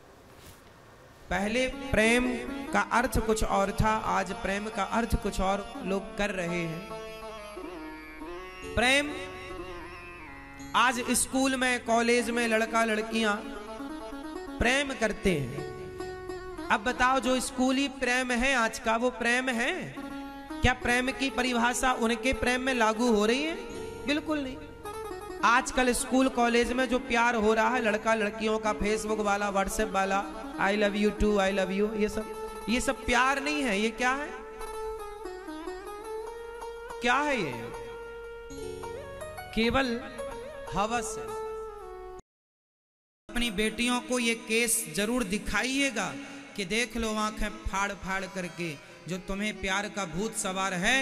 ये दुनिया, जो लड़की के 35 टुकड़े हुए, इस लड़की ने भी उस लड़के से प्यार ही तो किया था। क्या किया था? प्यार किया था। लेकिन उस लड़के के पास तो ऐसी 4 लड़कियां और थीं, उसके पास तो ऐसी 4 और थीं, तो उसने काट दिया। जिसे तुम प्यार कहती हो मेरी बेटी हो, मेरी बहनों, प्यार नहीं है, वो वासना है, वासना। कब समझोगी इतनी सी बात? आचार्य जी, आपके पास आऊं उससे पहले मैं चाहती हूँ युवाओं के सवालों से शुरू करती हूँ। उनके पास इस पर बहुत से सवाल हैं। कौन पूछना चाहते हैं सवाल? आप पूछना चाह रहे थे? मेरा दूसरे पॉइंट से अच्छा, कौन है और यहाँ पर जो पूछना चाहता है? अच्छा, आपको पूछना है। गुरुजी श्री राधे राधे, जय श्रीमन नारायण। मैं यही सब सुन करके बड़ी थोड़ी सी व्यथित हो जाती हूँ। हाँ। कि आप इतना अच्छा सब कुछ बोलते हैं और सब करते भी हैं, और बल्कि हम लोग युवा भी फॉलो करते हैं, लेकिन पता नहीं क्यों नए युवाओं में क्या बीमारी लग गई है कि लेकिन चुके मगर परंतु ही ढूंढते हैं। सही है मैया। आपका सवाल क्या है? हाँ, मेरा ये सवाल है कि इस पर आप थोड़ा इन लोग को, हम लोग अच्छा ठीक आप बताइए, किसका सवाल है? आपका सवाल है। अभी हम सभी ने 12th फेल करके मूवी देखी, जिसमें प्रेमिका का बहुत अहम रोल था उनकी जर्नी में। तो आजकल के इस तनाव भरे जीवन में यदि कोई प्रेमी या प्रेमिका उनको थोड़ा सहयोग करके उनकी जर्नी में उनको हेल्प करता है, तो उसमें क्या गलत है? क्यों माँ बाप का सहयोग पर्याप्त नहीं है? नहीं, माँ बाप से तो दूर थे ना वो, तो माँ बाप के पास रहे ना, माँ बाप से जुड़े रहे, कनेक्ट रहे। एक लड़के के साथ एक दोस्त बना लो, लड़का बना लो, लड़के के साथ रहो, लड़कियां लड़कियों के साथ, लड़की की संग क्यों? सारी लव स्टोरीज गलत थोड़ी ना है। कुछ गलत चीजें तो, अब सारे संत गलत थोड़ी ना है, लेकिन कुछ संत भी गलत हैं, तो आप सभी लव स्टोरीज को गलत? बेटा ऐसा है, लिव इन में रहने का कल्चर ही गलत है। लिव इन का जो कल्चर है, ये लिव इन क्या है? हमारे भारत के कुत्ता पहले से लिव इन में रहते हैं। हमारे लेकिन भारत में कुत्ता एक मिनट, और बिल्ली। आचार्य जी, प्यार सिर्फ एक, ये तो एक पहलू हो गया समाज का जो लिव इन में रह रहे हैं, और अब इस देश में कानून है, चलिए वो उनकी अपनी राय है, आप उस पर अपनी राय रख रहे हैं, लोग माने ना माने अलग बात है। लेकिन जो लिविंग में रह रहे हैं सिर्फ एक वही प्रेम नहीं है, ऐसा नहीं है। लोग प्रेम विवाह कर भी अपनी शादियों को बहुत अच्छे से निभा रहे हैं। लिव इन के नाम पर बेटा आजकल क्या है, लड़कियों का शोषण हो जाता है, फिर बाद में वो लड़कियां अब जाएं तो जाएं कहाँ, करें तो करें क्या। इससे हम आपको बचाना चाहते हैं कि कोई आपका मिसयूज ना करे, केवल आपके हित की बात है ये। हाँ, सवाल लीजिए। मेरा सवाल ये है, जो जब अरेंज को लव को अरेंज बनाते हैं तो उससे आप क्या समझते हैं? सही है, लेकिन वो माँ बाप की सहमति होगी तो सब बेस्ट है। माँ बाप की सहमति हो, देखो जिस माँ ने आपको पाल पोस के बड़ा किया ना बेटा, वो माँ बाप चाहते हैं कि मेरे बेटे के ब्याह में मैं इन्वॉल्व रहूं, है ना। तो कम से कम आजकल की पीढ़ी, आप तो जानते हो ना, कुछ बच्चे ऐसे करते हैं कि माँ बाप को बताते ही नहीं, शादी कर लेते हैं। आप उसे सही मानते हैं? जी। मेरा तो केवल ये मेरा तो केवल ये कहना है बेटा कि जिस माँ ने हमें पाल पोस के बड़ा किया, तुम्हारी हड्डियां आज मजबूत है ना, तो तुम्हारी माँ ने खूब मालिश करी है तुम्हारी, तब जाके तुम्हारी हड्डियां मजबूत हुई हैं। कम से कम उस माँ को तो अपने विवाह में सम्मिलित करो। और तुम्हारी पसंद का हलवा बनाया है माँ ने, तुम्हारी पसंद के पराठे बनाए हैं, तुम्हारी पसंद का भोजन बनाया है, एक बार पूछ लेते ना, माँ ये लड़की से ब्याह कर रहा हूँ, आप खुश हो ना? जी। एक बार भी माँ से पूछना तुमने जायज नहीं समझा, वो गलत है। ठीक है। तो आप विरोध किसका कर रहे हैं? मतलब ये लड़का लड़की की मित्रता का, लड़का लड़की के प्रेम संबंध बनने का, या फिर वो आगे जाके शादी कर ले इसका? लिव इन के लिए तो आपका विरोध मैंने सुन लिया, विरोध है किस पे पर्टिकुलर? ये 3 पॉइंट। भाई लिव इन में शादी के पहले शारीरिक रिश्ते बनाना गलत है हमारे भारतीय परंपरा के अनुसार, मैं इसे गलत कहता हूँ। आप कितने लोग गलत कहते हैं शादी के पहले संबंध बनाने को? इसमें भी आपको 100% उत्तर नहीं मिला। आपके प्रश्न का उत्तर 100% नहीं हुआ। युवाओं में आपसे लोग इत्तेफाक नहीं रख पा रहे। नहीं भाई, युवा तो देखो, युवा तो आजादी चाह रहा है ना, कि हमें आजाद छोड़ दो, हम किसी के संग रहें। लेकिन आप आजाद होने कहाँ दे रहे हैं? आपने अभी थोड़ी देर पहले कहा, एक सेकंड, अभी आपने थोड़ी देर पहले एक तर्क दिया, कहा कि जैसी जिसकी भावना वैसी चीजें लोगों को दिखती है। तो गुरुवर, आप उस भावना को कहीं ना कहीं लोगों पे डाल रहे हैं। अगर कोई स्त्री, कोई महिला, कोई लड़की कैसे कपड़े पहनना है ये विचार उसका है, वो जैसे पहन के घूमे, तो वो सोचने वाला या देखने वाले की कुदृष्टि या दृष्टि वो अभी बात कपड़ों की नहीं थी, अभी बात लिव इन की थी। नहीं, दोनों पे आ रहा हूँ मैं, इसलिए दोनों पे कह रहा हूँ। पहले लिव इन का भी नहीं था, पे आते हैं। गुरुजी लिव इन का भी नहीं था, मेरा था कि आपको दिक्कत किससे, प्रेम से या इससे? लिव इन रिलेशनशिप से दिक्कत है। नहीं तो आपको तो साथ में लड़का और लड़की की दोस्ती से भी दिक्कत दिख रही है। अभी आपने कहा कि लड़का है लड़के से दोस्ती करो, यही कहा था ना गुरुवर ने। भाई ये बताओ, एक गाना सुना है, दिल लगी ने दी हवा, थोड़ा सा धुआं उठा और आग जल गई, तेरी मेरी दोस्ती प्यार में बदल गई। कब ये दोस्ती प्यार में बदल जाएगी और कब ये दोस्ती प्यार में बदल के कब ये गलत हो जाएगी, पता ही नहीं चलेगा। दिक्कत क्या है? जरूरी थोड़ी ना है कि हर बार ऐसा ही हो। कोई एक सवाल है रोहित, जरूरी नहीं है कि हर बार ऐसा हो। दोस्ती से अगर प्रेम हो जाता है तो इसमें क्या दिक्कत है? हाँ, आप सवाल ले लीजिए, फिर जवाब दीजिए। सवाल पूछिए। जैसे हमारे पेरेंट्स होते हैं, वो हमारा अरेंज मैरिज कराते हैं, तो आगे जाके वो अरेंज मैरिज कभी कभी सफल नहीं हो पाती है, तो इस पे आपकी क्या राय है? बेटा कई बार तो कभी कभी ज़्यादा खाने से भी आदमी मर जाता है, तो क्या खाना ही छोड़ देता है? ऐसा ही है बेटा, कभी कभी हो जाता है। इसका मतलब ये नहीं कि हम माँ बाप के अगेंस्ट चले जाएं। इसका मतलब ये है कि सदा माँ बाप की बात माने। असफल हो जाता है, कभी कभी प्रेम विवाह भी असफल हो जाता है। सफल होता है, असफल हो जाता है। मैं कह रही हूं, असफल भी होता है। तो वो चांसेस तो वहाँ पर भी हैं और वो चांसेस मिला के क्या सफल है क्या सफल है बेटा, समझ जाओ। जो परंपरा बनी है कि माँ बाप आपके लिए बढ़िया लड़का। अच्छा ये बताओ, क्या आपके माँ बाप आपका बुरा चाहेंगे? तो बिल्कुल नहीं चाहेंगे। मैं इस बात से बिल्कुल तो आपके माँ बाप आपके लिए लड़का लाएंगे, आपके लिए लड़की लाएंगे, उसमें से आप लड़की को पसंद कर लो, लड़के को पसंद कर लो, पसंद आए तो शादी कर लो, नहीं आए तो कोई बात नहीं। गुरुजी, आजकल तो हमारे घर के बड़े ही बोलते हैं हम जैसे युवाओं को कि आप अपने हिसाब से ही अपने लिए लड़का या ढूंढ के ले आओ।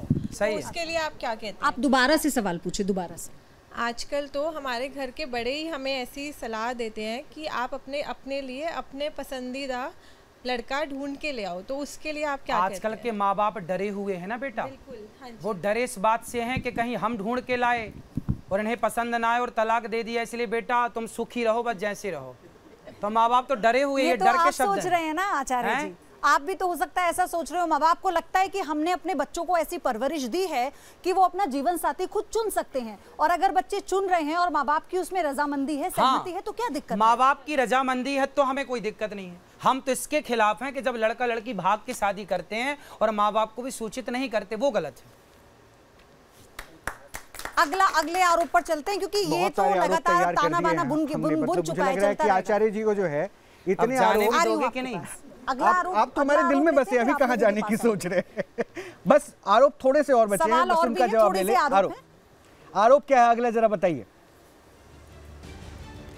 हनीमून जाने वाले युवा पसंद नहीं है भाई। अब ये प्रश्न भी जो है, बहुत रिसर्च की है टीम ने आपके ऊपर कि हनीमून जाने वाले युवा भी, मतलब वो जो नवविवाहित होते हैं, अगर वो हनीमून जा रहे, इससे भी आपको आपत्ति? हनीमून जाए, शादी, क्या कहा था आपने? जब ब्याह होता है ना, तो पहला काम होता है पंडित जी को बुलाकर सत्यनारायण भगवान की कथा दुल्हा दुल्हन को सुनाई जाती है। लेकिन आजकल वो परंपरा भी खत्म हो गई। अब कहाँ लड़का लड़की दुल्हन, आजकल तो मंडप से सीधे हनीमून मनाने भागते हैं।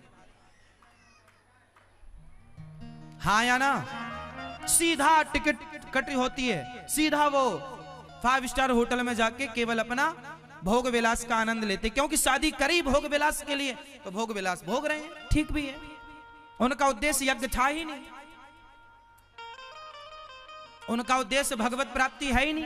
एक शादी हुई है, शादी के बाद घर में पंडित जी को बुला के छोटा हवन करो जोड़े से, फिर मंदिर आओ, बिहारी जी का आशीर्वाद लो, गिरिराज जी का आशीर्वाद लो, गुरुजनों का वृंदावन आओ, 7 दिन की कथा सुनो। कथा सुनने के बाद गृहस्थी स्टार्ट करोगे तो आपकी गृहस्थी सदा सुखमय होगी, आनंदमय होगी। अब बताइए बाबा से आप महाराज जी जरा जवाब दे दीजिए। ये आपत्ति भी दर्ज कर दिया क्योंकि युवा बैठे हैं। नहीं, ये आपत्ति नहीं है। देखिए, हमारी जो परंपरा रही, जब दुल्हन घर में आती है ना, तो सबसे पहले वो अपने कुल देवताओं को प्रणाम करती है, अपने घर के जो बड़े बुजुर्ग हैं, ग्राम देव हैं, इष्ट देव हैं, इन सबको प्रणाम करके ही गृहस्थाश्रम स्टार्ट होता है। इसके बाद आप खूब एंजॉय करो, कोई थोड़ी पकड़ने जाएगा। तो लेकिन ऐसा ही होता है? कहाँ होता है आजकल? शादी सीधे मंडप से सीधे। ये ऐसा तो हो सकता है आपको लगता हो सकता है आपको लगता हो। किसके सवाल है? ठीक है, आ रही हूँ मैं, एक एक करके सवाल लेंगे।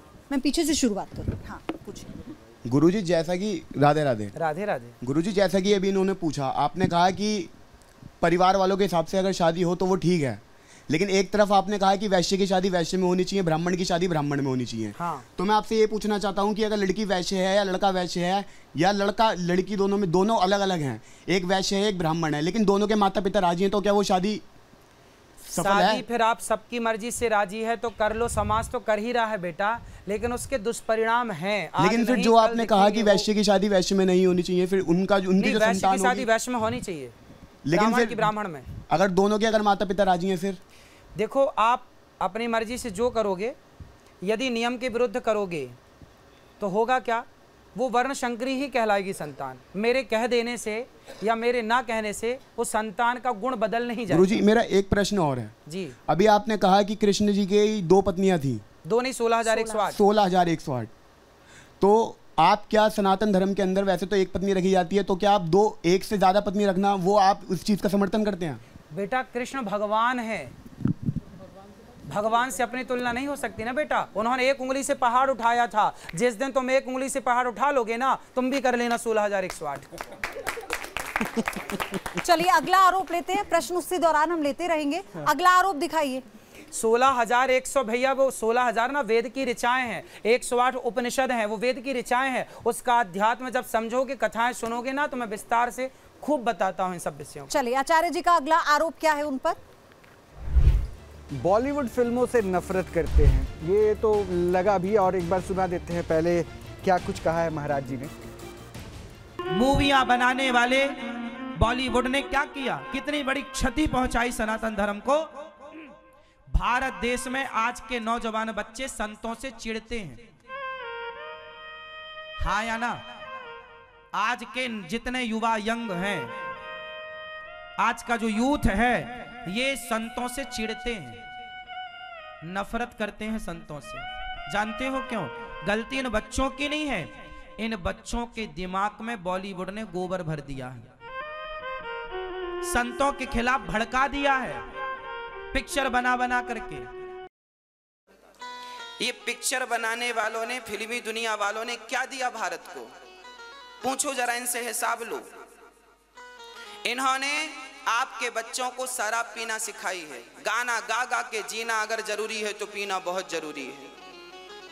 हर पिक्चर में शराब पीने के 2-4 सीन मिल जाएंगे आपको, हाँ या ना? तो शराब पीने के सीन मिलेंगे तो बच्चों में असर क्या पड़ेगा शराब पीने का? पहले की पिक्चर में अधिकांश सीन होते थे बलात्कार के। किसी लड़की को पकड़ लिया, उसके संग दुराचार किया। ये पिक्चरों के सीन बोल रहा हूं, पहले पुरानी पिक्चरों के। तो ये बलात्कार जैसी घटना भारत में नहीं होती थी। बलात्कार क्या होता है साहब हम जानते ही नहीं थे, वो तो पिक्चर देख देख के सब सीखे हैं। अच्छा, इसी को बलात्कार कहते हैं। महाराज जी, मतलब ऐसे कलाकारों को या फिर स्वच्छंद आज़ादी को रखना, क्योंकि मुझे याद है मैं बहुत छोटा था तो रामायण आया टीवी पे, और मुझे याद है कि मेरी दादी टीवी के बगल में अगरबत्ती जला देती थी, और उसके बाद जो पोस्टर्स भी मिलते थे ना, तो उसमें वही कलाकार अरुण गोविल नजर आते थे जो राम के अवतार में होते थे। तो हमने तो एक्टर को ऐसे भी देखा, ये तो फिर रूप हो जाता है ना, वो तो कलाकार है, सबको गलत कह देना। अलग अलग किरदार करना उनका पेशा है, उनका काम है। तो गलत किरदार क्यों करना है? आप मेरे को बोल दीजिए कि महाराज जी आप जरा 1 करोड़ रुपया ले लीजिए और आप गुटखे का प्रचार कर दीजिए। मैं आपसे 100 करोड़ लूंगा ही नहीं और 100 करोड़ लेकर भी प्रचार नहीं करूंगा। गलत का मैं क्यों प्रचार करूं? मैं पैसे से बिक थोड़ी जाऊंगा कि मैं पैसे लेकर के आपको गलत रास्ता दिखा दूं। मैं क्यों कहूं आपसे कि अंडे खाओ? वो तो टीवी वाले कह रहे हैं संडे हो या मंडे खूब खाओ अंडे। वो तो कह रहे हैं कि मुझे पीने का शौक नहीं, पीता हूं गम भुलाने को। वाह, किसका गम दूर हुआ पी करके बताओ? और सारे बर्बाद और हो गए शराब पी पी के। अब ये सारे बॉलीवुड के लोग आपकी जैसी युवा पीढ़ी को बिगाड़ने में लगे, और बिगाड़ने में लगे क्या, बिगाड़ दी, सफल हो गए वो। फिर आपकी ये सारे लोग अश्लील पिक्चर, आप अपने बाप के संग बैठ के एक पिक्चर नहीं देख सकते आजकल की, और आप इन्हें सही कह रहे हैं। ये कैसी मूवियां? अरे आप हमारा मनोरंजन करने बैठे हैं तो मनोरंजन मर्यादा में करिए ना। अश्लील, अब छोटे छोटे बच्चे, इतनी सी लड़की 5 साल की 10 साल की, जब वो देखेगी जरा से कपड़े में सामने वाले को नाचते हुए, तो वो लड़की का क्या प्रभाव होगा, कितना गलत संस्कार जाएगा।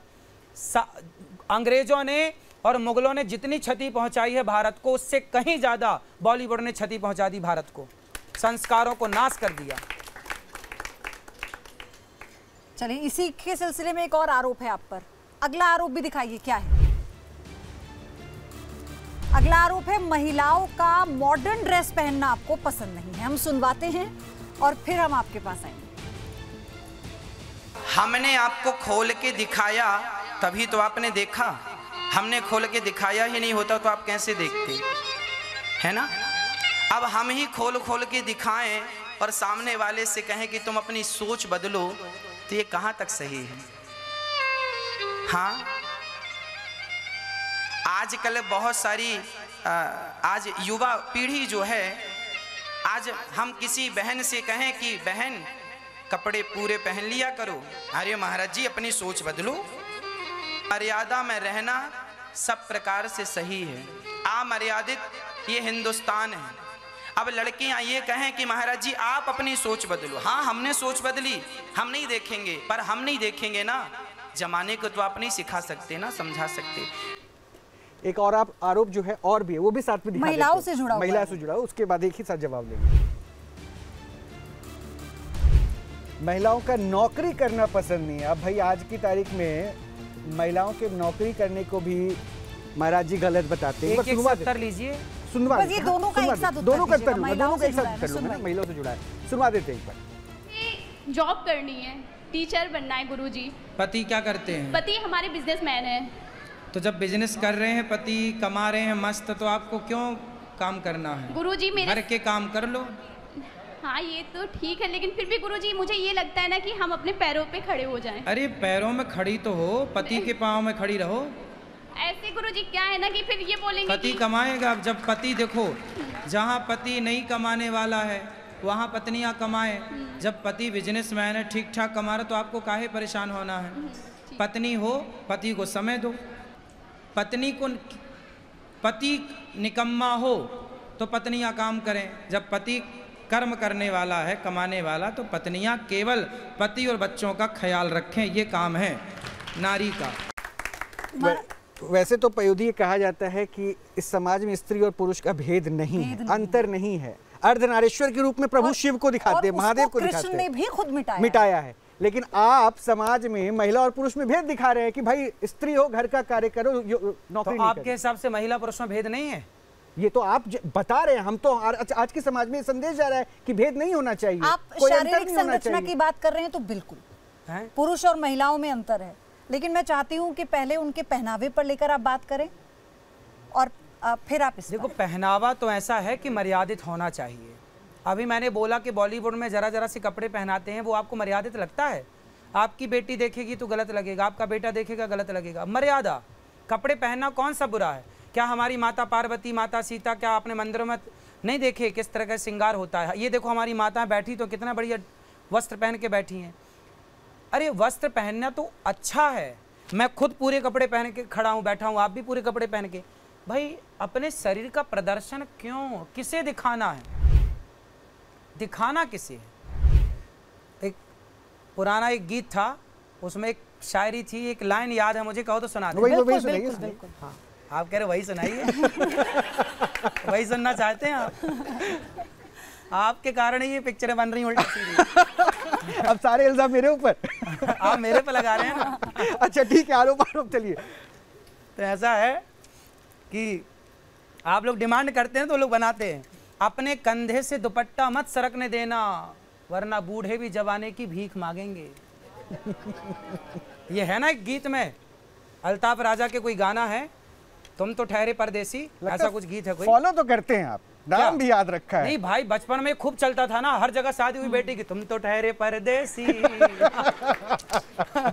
तो तब के याद हैं। अरे तब से याद है मतलब? फिर हमें हमारी याददाश्त, जब हम 6वीं क्लास पढ़ते थे, 5वीं क्लास, तब की बातें हमें याद हैं, तब के श्लोक हमें याद हैं। तो उस समय सुनते थे मतलब गाने, फिर बाद में धीरे धीरे नफरत हो गया। गांव में बसते थे ना, पहले नया नया आया था ना सिस्टम सबके, है ना? खैर ये तो सबका अधिकार है, इस पर एक डंडे से तो सबको हाँक नहीं सकते। क्या पहनावे को लेकर भी? भाई पहनावा भारत में होना तो मर्यादित ही होना चाहिए मेरे हिसाब से। और फिर देखो सबकी स्वतंत्रता, तो कोई क्या पहने महिलाओं का ना नौकरी पहने, करना मेरा भी क्या? अमर्यादित है? महिलाओं का नौकरी करना अमर्यादित? मैंने उसमें कहा बोला क्या मर्यादित है, उसी में तो सब उत्तर दे दिया।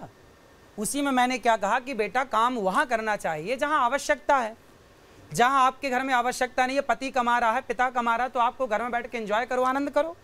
भाई जहां जरूरत है वहां उसको पूरा सुनिए। बात जरूरत के अलावा उसमें तो खुद बताया मैंने कि जरूरत है तो कमाओ। महत्वाकांक्षाओं की, इच्छाओं की, कुछ कर दिखाने की भी तो होती है। अगर ऐसा ही होता तो आज देश की राष्ट्रपति महिला नहीं होती। ऐसा होता तो कई क्या मनु भाकर ने ब्रॉन्ज देश की राष्ट्रपति का नाम ले लिया आपने, पर देश की राष्ट्रपति का कितना अच्छा पहनावा वो भी तो बोल लेते आप कि कितना मर्यादित पहनावा है। तो उसके इतर पहनावे में राष्ट्रपति का नाम नहीं है। नहीं पहनावे में क्यों नहीं है? पहनावे में आप दोनों बार आप उस जवाब से भागकर उधर मत जाइए। आप उस जवाब से समाज में जो है ना, ऐसे ही कुछ लोग होंगे, बूढ़े बुजुर्ग होंगे जो बोलेंगे पति कमा के लाता है, देखो ये घर में जो है पति के पैसों पे फुटानी करती है, ये समाज में सुनने को मिलता है। तो ये तो मौका फिर देने वाली बात हो गई ना। अगर औरतें के साथ कमाना चाहिए, बिल्कुल बात मैं सहमत हूँ इस बात से, पत्नियों को कमाना चाहिए, खूब कमाना चाहिए, क्योंकि आजकल तो स्त्रियां पुरुषों से ज़्यादा काम कर रही हैं और अच्छा काम कर रही हैं। पुरुष तो आलसी हो जाता है, महिलाएं अपना काम परफेक्ट करती हैं। और आपको ये बात सही है। ये तो कहा गया है कि अगर गाड़ी के 4 पहिए हैं, अगर वो मजबूती से चलते रहें तो गाड़ी की रफ्तार अच्छी रहती है। तो घर में जितना स्त्री का योगदान है, क्योंकि पुरुषों को तो अच्छा। महाराज जी मुझे ये बताइए, मैं आपसे ये जानना चाहती हूँ, आप क्योंकि आपको तो इतनी अच्छी आप बातें कर रहे हैं, आपकी हमारे सवाल पर नहीं, आपके हर जवाब पे तालियां बजती हैं। है ना? और आप जिस मुस्कुराहट के साथ सारे उत्तर दे रहे हैं, तो मन ही नहीं कर रहा है कि इस चर्चा को हम खत्म करें। तो मैं ये जानना चाह रही थी आपसे, कोई पुरुषों को तो नहीं कहता कि चलिए आप घर में थोड़ा सा महिला का साथ दीजिए, आप घर के कामों में साथ दीजिए, तो महिला से क्यों कहना कि भाई आप सारा घर संभालिए? पुरुषों का ठेका नहीं लेता। मैं अपनी बात करूं तो मैं घर में पोंछा भी लगा लेता हूं, बर्तन भी धुल लेता हूं और पत्नी को बना के खवा भी देता हूं। अब ये कह के दूसरे पुरुषों को भी आपने कह दिया कि अब ये भी करना पड़ेगा। आपने ये कह के ये भी बता दिया दूसरे पुरुषों को कि आप भी किया करो।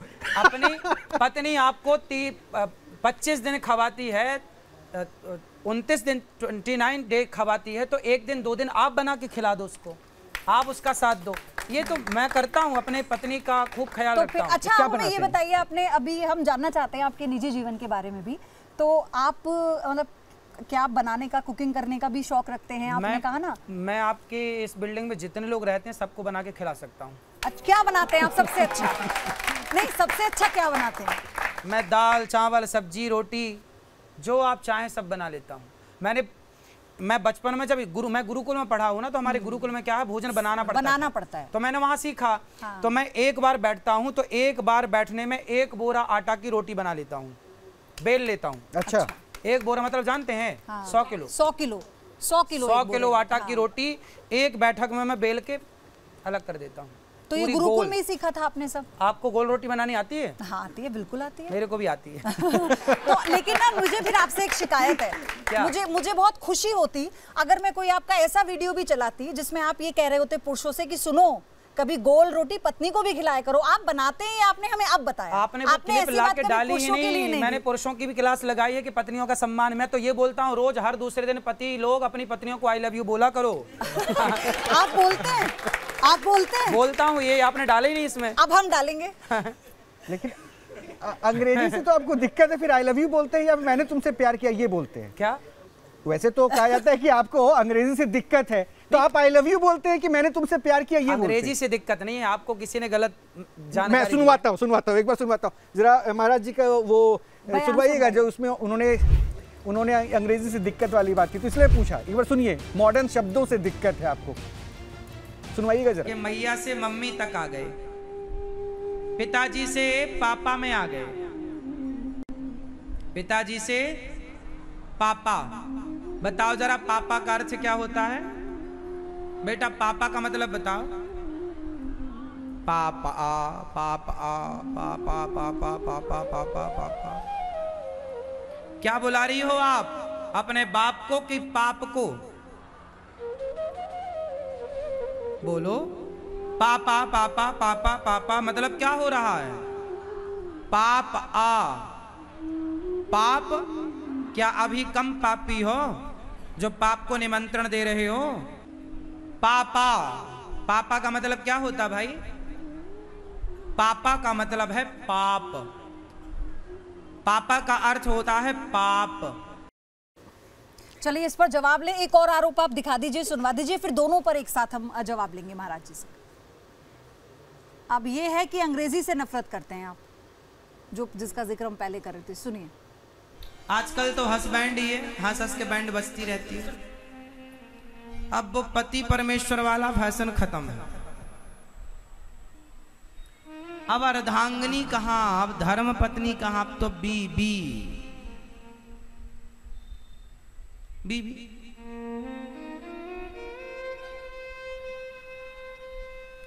वाइफ, जो वाइफर से ही मारती रहे, उठा उठा के वाइफर दे, है ना मेरी माँ। तो महाराज जी अब मुझे बताइए, तो आप जो आपने कहा कि मैं घर में आई लव यू बोलता, तो वो इंग्लिश में बोलते हैं या हिंदी में? ऐसा है, इसमें ये थोड़ी मैंने कहा कि इंग्लिश भाषा बुरी है। मेरे चाणक्य नीति में चाणक्य ने एक बात लिखी है। देखिए मैं पढ़ता हूँ और जो पढ़ता हूँ वो परफेक्ट पढ़ता हूँ। कई बार समझाने समझने में बात भले गलत हो जाए, वो अलग विषय है कि बात कुछ और निकल जाए। चाणक्य कहते हैं, आप सबके लिए बात है, आपके लिए भी। चाणक्य कहते हैं कि जब भी आपको टाइम मिले तो आपको अन्य भाषाएं जरूर सीखनी चाहिए। जितनी अधिक भाषाएं आप सीखेंगे उतने अच्छे आप होंगे। तो चाणक्य कहते हैं, तो मैं कभी इसका खंडन नहीं कर सकता। मैं खुद इंग्लिश सीखता हूँ, मैं खुद संस्कृत सीखता हूँ, मैं खुद हिंदी, मैं तो आपसे बात कर ही रहा हूँ। मुझे और मौका मिल जाए तो मैं अन्य भाषाएं भी सीखता हूँ, उनके जितने शब्द हो जाते हैं सीखने में। तो भाषाएं सभी सीखनी चाहिए, लेकिन कहना ये है आपको सारी भाषाओं का ज्ञान हो, लेकिन जब आप अपने घर में बात करें, अपने दोस्तों से बात करें, तो अपनी मातृभाषा में बात करनी चाहिए। अपनी मातृभाषा को नहीं भुलाना। आज भारत के लोगों को हिंदी नहीं आती। अब यहाँ युवा पीढ़ी बैठी है, मैं पूछ लूँ कि बेटा बताओ 77, 78, 69 में बड़ी संख्या कौन सी है? हैं? बहुत सारे बच्चों को आता है, पर बहुत सारे बच्चों को ये नहीं आता। ये बहुत सारे बच्चों को नहीं आता। क्यों? क्योंकि वो हिंदी जानते नहीं। वो जानते नहीं 77 क्या होता है, वो जानते नहीं कि 79 क्या होता है। तो ये सब हमारी भाषाएं बचे, हम इंग्लिश तो जाने लेकिन इंग्लिश के चक्कर में कहीं अपनी भाषा, मैं कहता हूं आप गुजरात के हो ना तो आपको गुजराती में बात करनी चाहिए, आप पंजाबी हो तो आपको पंजाबी में बात करनी चाहिए, आप महाराष्ट्रियन हो महाराष्ट्र में बात करो वहाँ की भाषा में, और आप जहाँ के हो राजस्थान के हो कुल मिलाकर आप अपने दोस्तों से मिलो, अपने परिवार से मिलो तो अपनी मातृभाषा मिलोगे ना, उस भाषा का जो मजा है ना वो अन्य भाषा का नहीं। लेकिन आपने कहा ना कि वाइफ वो होती है जो वाइपर से मारती तो वाइफ क्यों बोलना, भारत में धर्मपत्नी बोलो ना। नहीं तो वो तो भाषा का वो तो अनुवाद हुआ। नहीं, अनुवाद, ये तो अनुवाद है ना, ये तो पत्नी का अंग्रेजी जो भाषा है उसका अनुवाद है। और इसको आप उसमें ब्रज की भाषा में क्या कहते हैं, माँ को क्या कहते हैं, मैया। मैया। और क्या कहते हैं, बाबा, पिताजी को बाबा। मैया को और भी कुछ कहते हैं शायद। किसको? मैया की भी कई नाम है, मैया है, आई है, आई महाराष्ट्र में बोलते आई बाबा। तो मैंने, अच्छा आप मुझे ये बताइए, जब घर में झगड़ा होता है आपका आपकी धर्म पत्नी से, नहीं होता, तो काहे लड़ा रहे हो? फिर कैसे तो ऐसा कभी हुआ है कि आपने वादा किया हो कि आज का खाना हम बनाएंगे लेकिन बना नहीं पाए? नहीं, मैं तो बनाता हूँ और वो भी बनाती है, वो मेरे लिए बनाती है, मैं उनके लिए बनाता हूँ। ठीक है। तो जब आप घर से निकले थे, आज जब घर से निकले थे तो कहा था कि देर हो जाएगी, देरी से आऊं तो दरवाजा खोल देना। नहीं, दरवाजे तो खुले रहते हैं। आप बंद करा दोगे लेकिन दरवाजा नहीं। अच्छा, आपको भी डांट पड़ती है क्या देर से आने पे? किसकी? घर पे घरवाली से? नहीं, कोई डांट वाट नहीं पड़ती, आप लड़ा दो बस। ये कोशिश तो ये ना करें, मैं तो आपके साथ हूं। आप ना अभी तक आप जो सवालों के जवाब दे रहे थे मुस्कुराहट के साथ दे रहे थे, लेकिन अभी आप शर्मा भी रहे हैं, नाम आते बीच बीच में। मैं आपसे ये जानना चाहती थी कि आपको इतनी शायरी आती है, इतनी आपको फिल्मी गाने आते हैं, आपको इतने सारे आपको मुहावरे भी आते हैं, तो फिल्मों का, गानों का शौक रहा होगा बचपन में?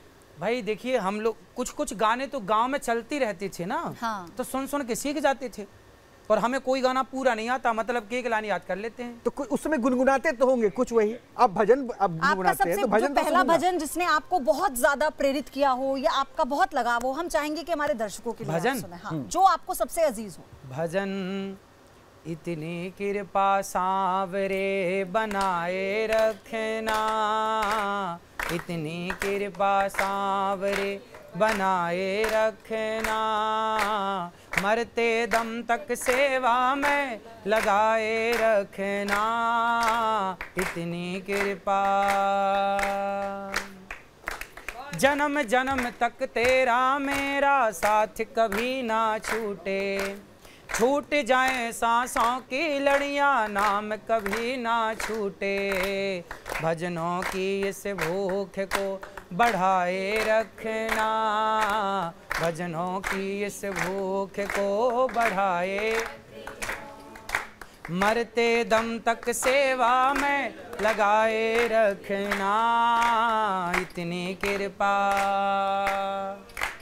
तो ये खास रहा आपका ये अंदाज, और कई सारे प्रश्नों का आपने बेबाकी से जवाब भी दिया। और ख़ास बात ये भी है कि जिस अंदाज में, इसको तो मैं ख़त्म नहीं कहूँगा, समापन नहीं कहूँगा, जिस अंदाज में आपने अब शुरुआत की भजन में, वो वाकई सौहार्दपूर्ण तो है ही, लोगों को जोड़ ही रहा है, लोगों को भावनाओं के साथ एक संदेश भी दे रहा है। ये वाकई खास रहा आपसे बातचीत करना पयोधी। बिल्कुल, और जिस तरह से बेबाकी से आपने हर एक सवाल का सामना किया, हमने जो आरोप आप पर लगाया आपने उसका सामना किया मुस्कुराते हुए, और हम यही उम्मीद करते हैं जिस सनातन के संरक्षण की आप बात कर रही हैं वो सही दिशा में जाए, उसका सही उद्देश्य लोगों तक पहुंचे। तो मैं आखिरी में आपसे सनातन पर आपकी टिप्पणी चाहती हूँ, जो मैं चाहती हूँ सार्थक भी हो और करोड़ों लाखों लोग हमारे दर्शक आपको सुन रहे हैं। देखिए, सबसे पहले तो मैं यहाँ बैठे बुजुर्गों को कुछ कहूँगा, फिर नौजवान भाइयों को और बहनों को कुछ कहूँगा। सबसे बड़ी बात क्या है कि आज हमारे देश में, हमारे भारतीय संस्कृति में एक चीज़ की कमी है कि जितने भारत के बूढ़े लोग हैं, बुजुर्ग लोग हैं, यदि ये बुजुर्ग ठान लें कि मुझे अपने बच्चों को सही रास्ते पर ले जाना है, तो ये बुजुर्ग आजकल क्या करने लग गए हैं, कुछ बूढ़े ये ताश खेलने लग गए हैं, अपने बुढ़ापे में टाइम पास के लिए कहीं बैठ जाते हैं, ताश खेलते हैं। ये उम्र ताश खेलने की नहीं है। आज युवा पीढ़ी भटक रही है, आप सारे बूढ़ों की जिम्मेदारी है कि आप अपने बच्चों को समझाएं, और बच्चों को, अपने बच्चों का मतलब ये है कि हर बच्चा आपका है। हमारे गांव में क्या होता था कि कोई भी बच्चा बीड़ी पीता मिल जाता था, और देख ले तो कोई बूढ़ा आ रहा है ना, तो बच्चा भाग जाता था, और यदि बूढ़े को पता चल गया किसने बीड़ी पी है, तो किसी का बच्चा हो वो एक थप्पड़ जब, क्यों रे तू बीड़ी पीता है, मतलब हर बूढ़े को ये अधिकार था। और बच्चा बूढ़े कितनी रिस्पेक्ट करता था कि पलट को जवाब नहीं देता था कि तू मेरा क्या लगता है रिश्तेदार, क्यों मारता तू मेरे को, नहीं, बड़ों के प्रति इतना सम्मान, छोटों के प्रति इतना भाव कि नहीं तू गलत कर रहा, तू बीड़ी पी रहा ना, तू गलत कर रहा है। मतलब हर बुजुर्गों को चाहिए कि आप अपने बच्चों को कहानियाँ, किस्सा, छोटे छोटे बच्चों को, बेटा एक राम जी थे, हरिश्चंद्र थे, इनकी कहानियों के द्वारा संस्कार का बीज बचपन से बो दीजिए। और जितनी युवा पीढ़ी है, आपसे प्रार्थना करूंगा कि बेटा आज की आधुनिकता में आप इतने भी आगे मत निकल जाना कि जिस संस्कार संस्कृति को के नाम से हमारे देश को जाना जाता है। देखो आपको एक बात बता दूं, अमेरिका पैसों में बड़ा हो सकता है, इंग्लैंड पैसों में बड़ा हो सकता है, पर आज भी संस्कारों में भारत ही बड़ा है।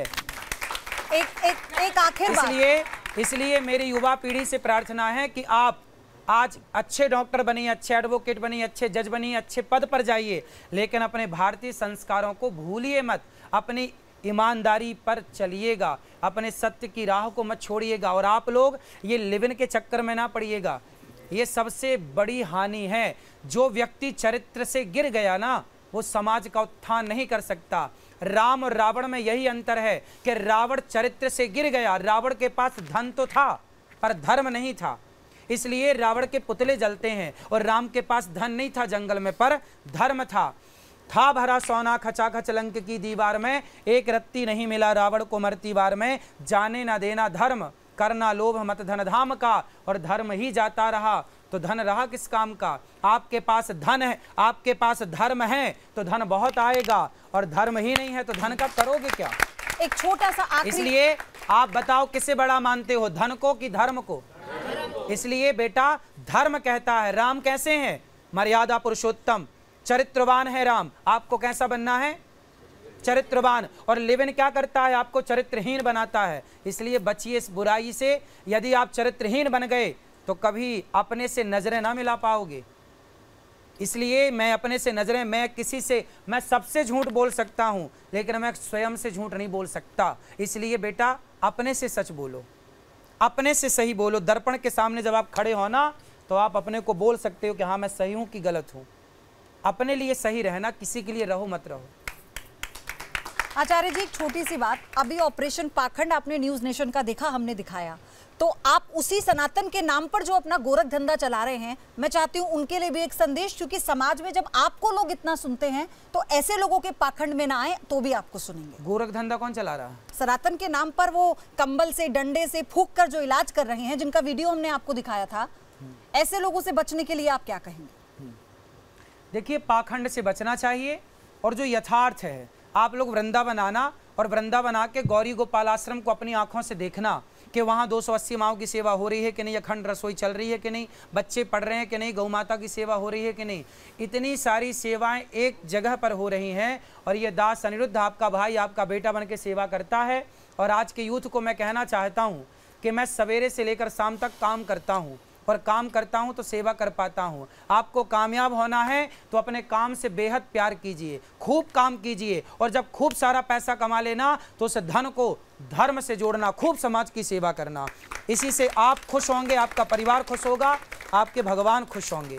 तो ये दास सेवा करता है, आप भी सेवा करते रहें और पाखंड से बचें, ये बात सही है। मैं समाज को सही दिशा देता हूँ, और आपको देखिए इतनी पारदर्शिता से इतने बड़े चैनल पर बोल रहा हूँ कि वृंदावन में जो ये दास अनिरुद्ध कर रहा है, आप आइए उसे अपनी आंखों से देखिए। ये पारदर्शिता की बात है कि नहीं, कि जो मैं कर रहा हूं वो आप अपनी आंखों से देखिए। आपको लगे कि ये सही है तो आप सहयोग कर सकते हैं, आपको लगे कि ये गलत है तो आप बिल्कुल सहयोग मत कीजिए। सब सेवाएं वहाँ अखंड रूप से चल रही हैं। वृद्ध माओ खूब, हमारी माएँ हमें खूब आशीर्वाद देती हैं, और आज मेरे पास माओ का धन है। कहावत तो सुनी होगी, वो एक डायलॉग सुना होगा, तेरे पास गाड़ी है, बंगला है, तेरे पास क्या है, मेरे पास माँ है। भले ही वैसे आपको फिल्मों से दिक्कत हो, लेकिन फिल्मों के डायलॉग और गाने खूब गुनगुनाते हैं। नहीं, लेकिन आपके पास गाड़ी भी है, बंगला भी है और माँ भी है। बहुत बहुत धन्यवाद आपका न्यूज नेशन पर आने के लिए। एक बार जोरदार तालियों के साथ। सुनिए, मेरे पास कोई बंगला नहीं है, मैं 9x12 के कमरे में रहता हूँ, आप आके चेक कर सकते हैं जी। जहाँ हमारी वृद्ध माएँ रहती हैं, जिस व्यवस्था में उसी व्यवस्था में मैं रहता हूँ, और बंगले अंगले में नहीं रहता मैं। आप दे सकते हैं मुझे एक बंगला। चलिए हम उम्मीद करते हैं कि आपका बंगला भी जल्दी हो। भाई बंगले की मेरे को चाह ही नहीं है, मैं माँ की सेवा करता रहा हूँ, कोई बंगले की शौक नहीं है, चाह नहीं है। बहुत बहुत शुक्रिया कि आपने समय निकाला हम लोगों के साथ बेबाकी से प्रश्नों का उत्तर दिया। समापन आप लोग बहुत बहुत शुक्रिया, आप लोगों का भी बहुत बहुत शुक्रिया हमारे साथ जुड़ने के लिए, बहुत बहुत शुक्रिया आप सभी का।